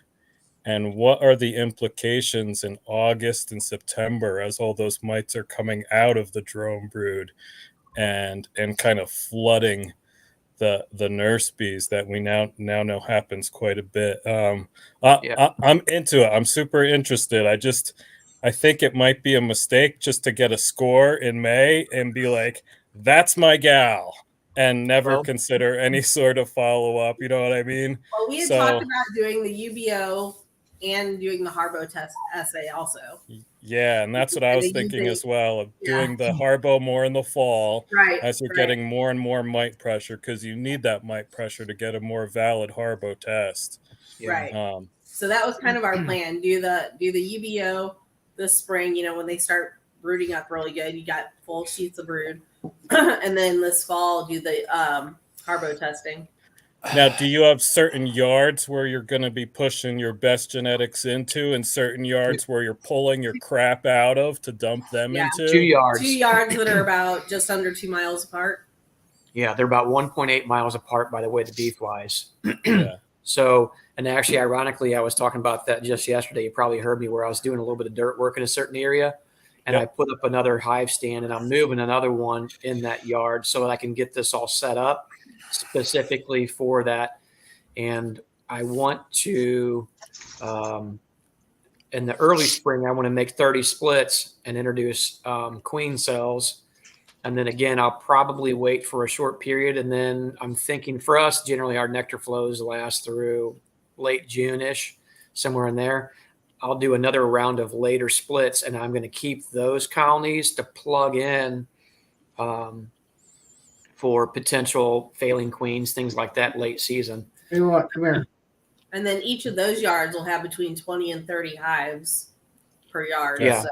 And we have, I bought 50 something drone comb frames from Dwayne at Dogwood Ridge Bees. And every one of those colonies in those 2 yards are getting drone comb frames this year. So it's this is not something that I think that you can set up in 1 year or 2. I think this is something that'll take a small period of time to work on increasing more of that hygienic behavior or whatever trait you're looking for, right? It doesn't have to be just hygienic behavior, whatever trait you're looking for. You know, I think there's still so many variables that play into that. So I think that, you know, if you can slowly increase those odds of getting that whatever trait set, or again, for us, it's a hygienic behavior, get those in there, I think it'll take a period of time to do. But the idea would be over time and slowly start working those 2 yards, which it would seem very likely, right, that those 2 yards would have drones in congregation areas where you would get some heavier flow of or heavier density of the drones in those areas for mating. And another thing that we talked about doing, I know there's a few other people in that area that keep a few colonies, is going down and visiting them and giving them either queens or queen cells and saying, here, we want to help you requeen your colonies. You know, again, working toward a greater goal, because again, there's only so many things that I can control there. And even if like the drones that we're putting out, you know, because there'll be VSH drones, anyway, yes, VSH drones going out, like even if they're not mating with our own bees, they'll be mating with bees, you know, from other people's apiaries, feral bees and whatnot. And then those are going to get those traits also, right? So eventually, you know, and maybe the bigger network you have, the more influence you're going Right. to have on that community. Right. And it's all experimentation. We're not saying this is definitely going to work. You know, we just are able to do this. So why not try it and see how we do with it? Yeah. So typically, when in your season is your first round of grafting? Probably not until, I would say at the earliest, probably mid-April. Mid-April, yeah. I'll probably wait until May, though. Okay, so that's around the same. That's roughly the same as mine. When do you hope to start doing your UBO testing? I don't know. Yeah, we kind of talked about that just a little bit, honestly. That's going to be a little bit of a time management thing for us, for one. But my initial thought was probably sometime in late April, even early May.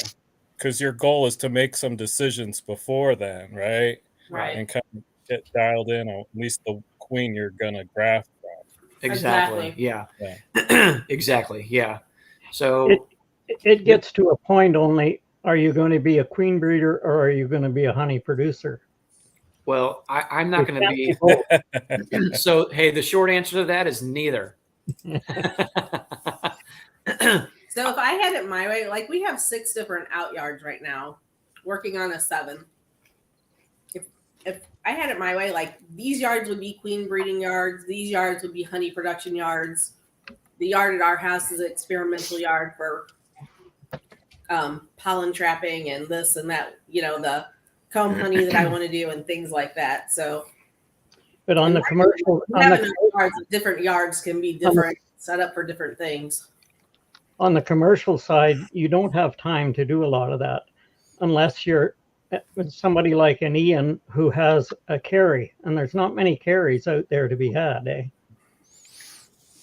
Well, we kind of have a unique situation where I stay home and Tom's self-employed. So long as he has employees, we're able to go out and work bees whenever we want to work bees. So fingers crossed this year, looking for 2 guys. Yeah. So we are pretty able to do bees when we want to do bees.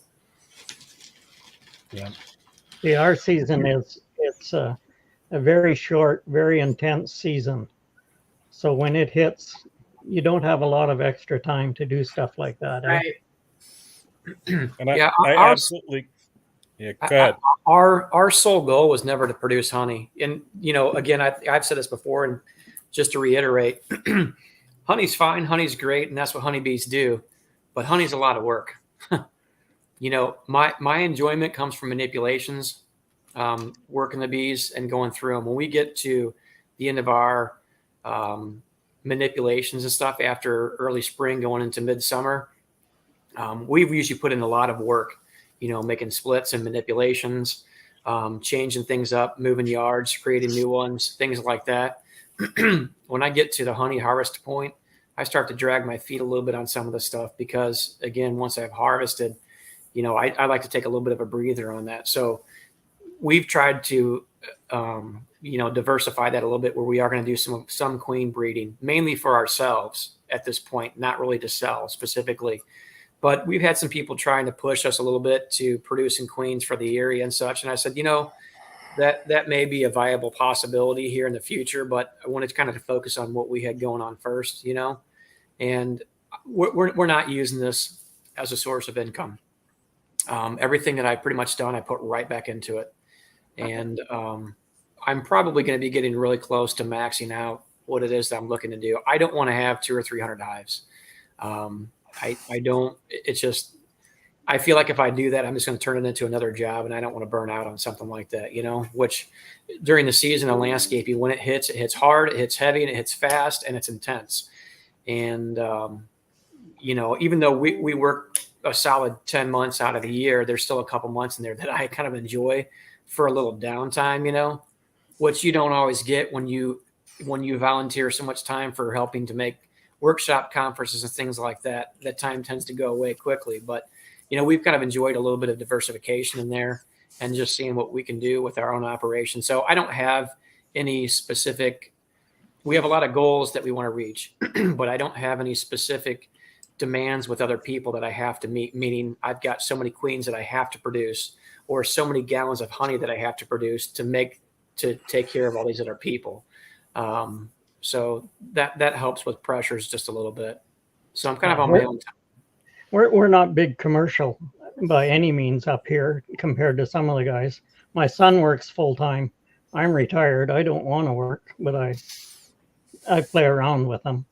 But you know, our season, it gets really intense about the middle of June to the second week of August. We're busy. We average about 60,000 pounds a year. Best year has been 100,000. So like that takes up so much time. You don't have, you know, the queen breeding and that we pretty well have to leave to somebody else. Yeah, that makes sense. If you had a carry on payroll, you know, solution is solved. But absolutely. Well, like Melissa said, she stays home, so she has more free time to dedicate towards some of that stuff. I don't usually try to do a lot of grafting. I leave that up to her. Her hand's a little more steady, and she has more patience than I do. I have to stay moving pretty readily, or I get a little antsy, you know. So I do the grafting too. My problem is my hands aren't steady anymore. Yeah. I probably murder more larvae than I are. Hey, as long as you're having fun doing it and you're semi-retirement, you know, I guess that's all that matters, right? Yeah. we definitely get a lot of enjoyment out of doing this. And that's really what kind of drives us. You know, there's not like a monetary, for us anyway, it's not a monetary number that drives us here. It's just a joy of doing it, you know, and that's again why I didn't want to get so many colonies to where it just turns into nothing but work constantly, where I don't get to have any enjoyment. I mean, don't get me wrong, there's a lot of work as it stands, right? Even with 100 colonies, but if you're going to do something, to do it well. But you know, all in all, I still like to keep this where I enjoy it, and then do it for years to come. Yeah.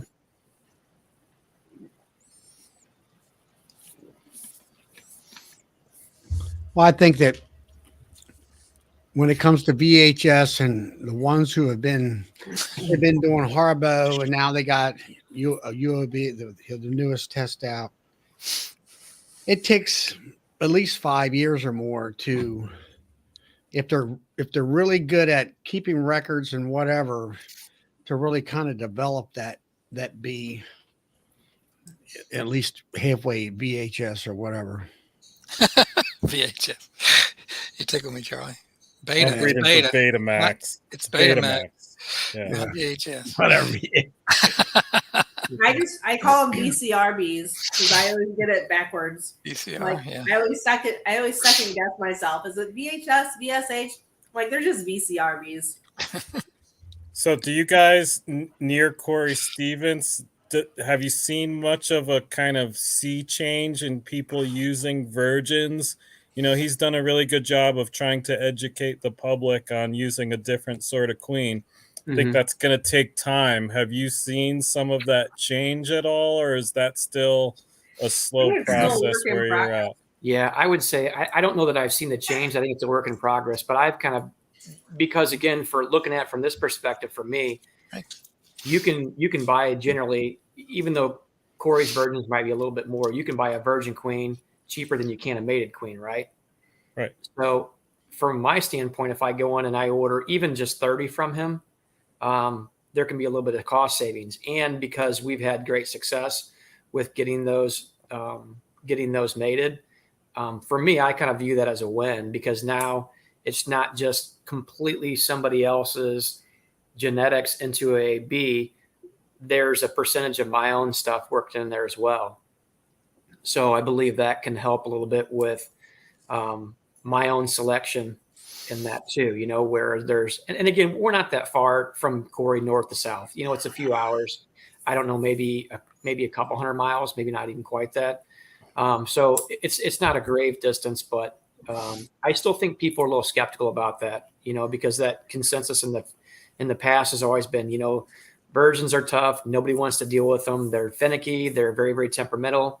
And that may be true, but you know, we've had probably more, a little bit more experience with virgins than we have even with buying mated stock in. So for me, it's why do they say virgins are tough? I mean, I've sold, you know, I seen like Michael Buck was talking about cells are even cheaper. I mean, yeah, I used to sell cells.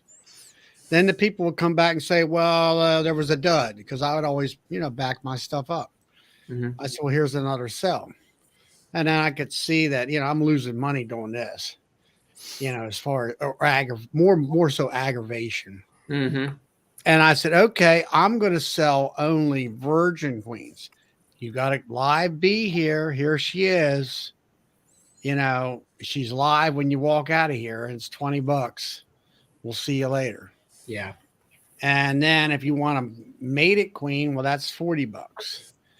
But with a virgin, the way I take them out of my incubator. I walk them out here to my 2-frame mating boxes that I've got set up.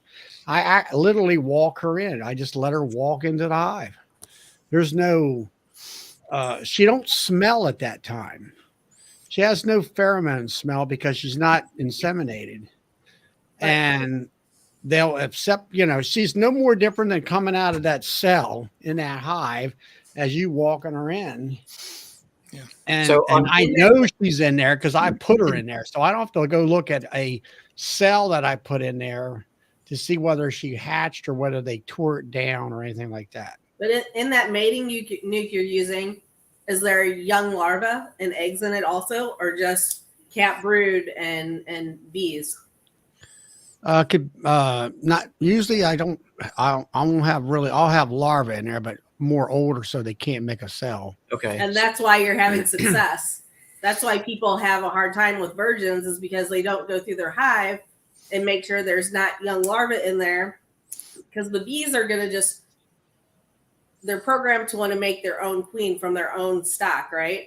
So you really when you introduce a virgin into a colony, you have to make sure that they don't have any larvae that they can make queens out of. So that's why I think people. And if they've already made cells, they're going to kill her. Yeah. Oh, definitely will. And Corey even talks about that in his information too.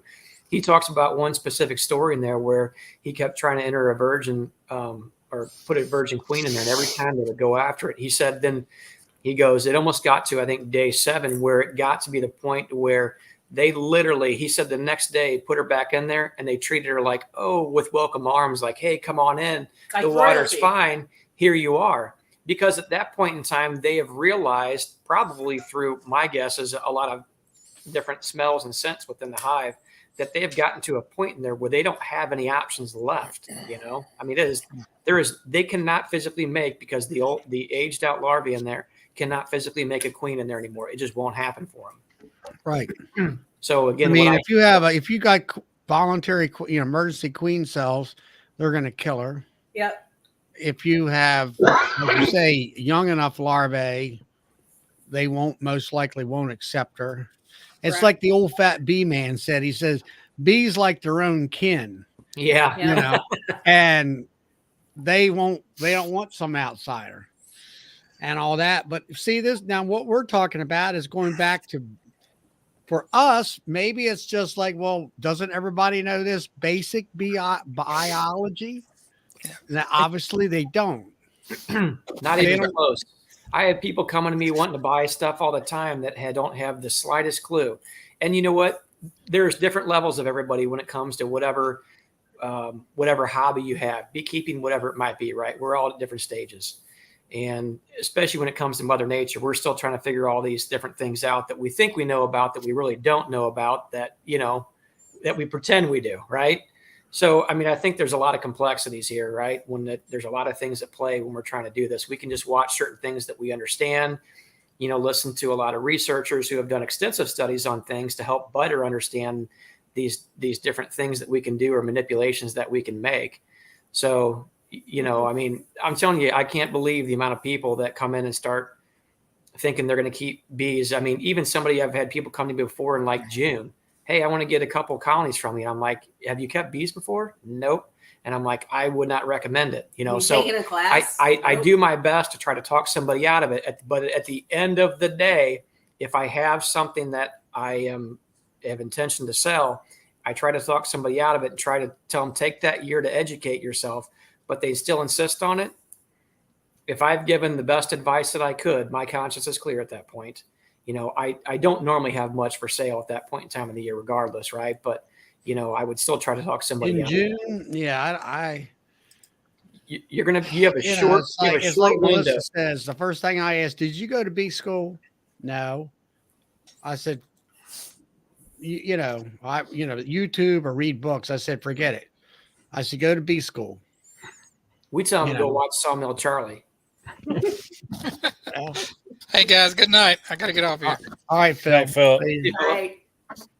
But so the reason I'm asking is because I'm interested in kind of coordinating something very similar, finding and distributing genetics in the local area. And you know what? I have no problem with Charlie installing virgin queens. I have no problem with you guys installing capped cells. But the average backyard beekeeper is going to need support on how to make a split and introduce and make a new colony with either one of those. Honestly, they probably fail quite a bit with mated queens, but that's their first choice.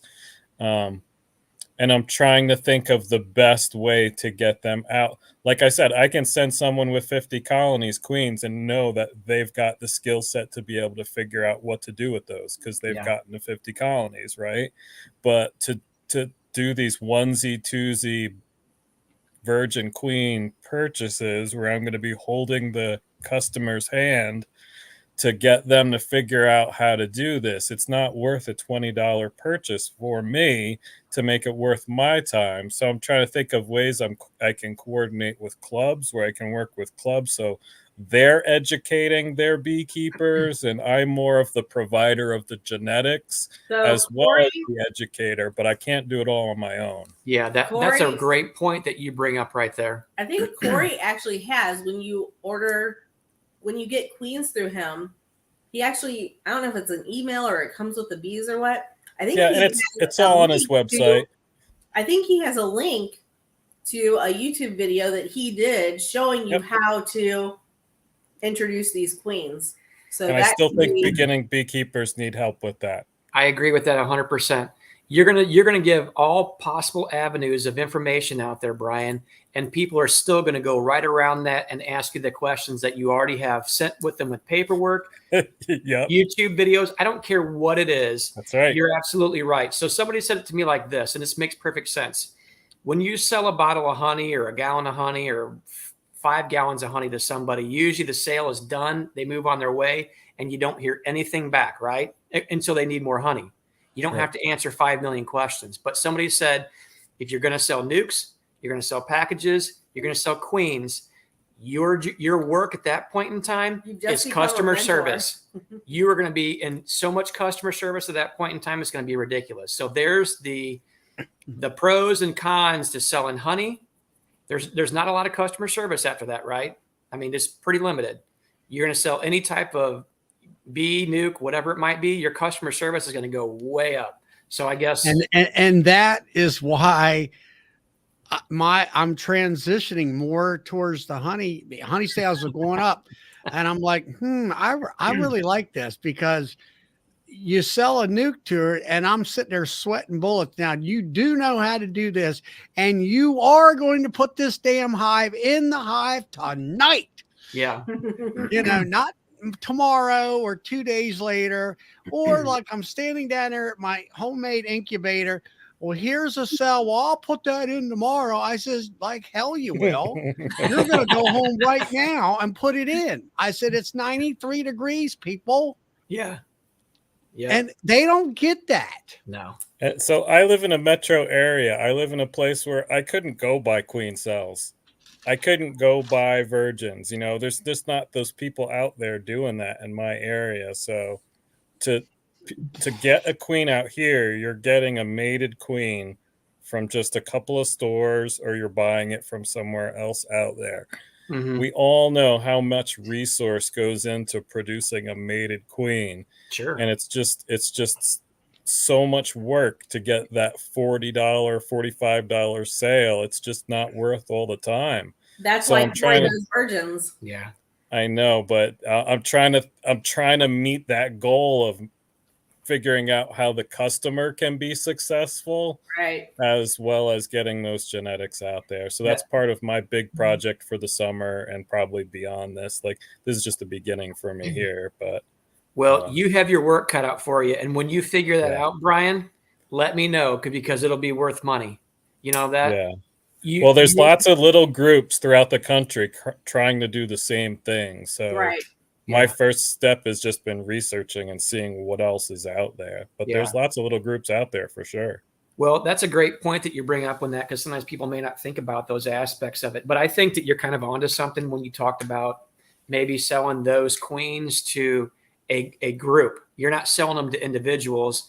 You'll leave it up to maybe a beekeeping club or some type of organization in your area that's buying these from you, and then you let them do the quote unquote customer care, if you will, or working them through that. Whereas I think one other thing that we would probably have to do if we really got into scaling this in that area pretty well is we would have to come up with something on our website that talked about care, implementation, all these aspects of how to deal with this.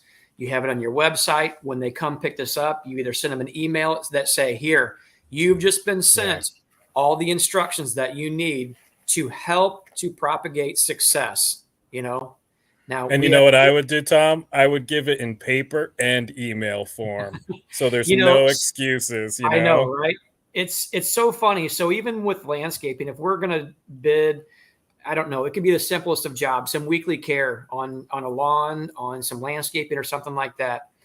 There is so much difference between talking to the customer in grave detail about what it is that you're going to do, taking that information, put it on paper, email it to them and say, send me a signature. Because a month from then, when they completely forgot about that conversation, I mean, how convenient is this? Or didn't listen to a damn thing you said. All those words have just left their mind. You say, go back to such and such date, blah, blah, blah, when I sent you that paperwork, and read over that. And then if you have more questions, give me a call.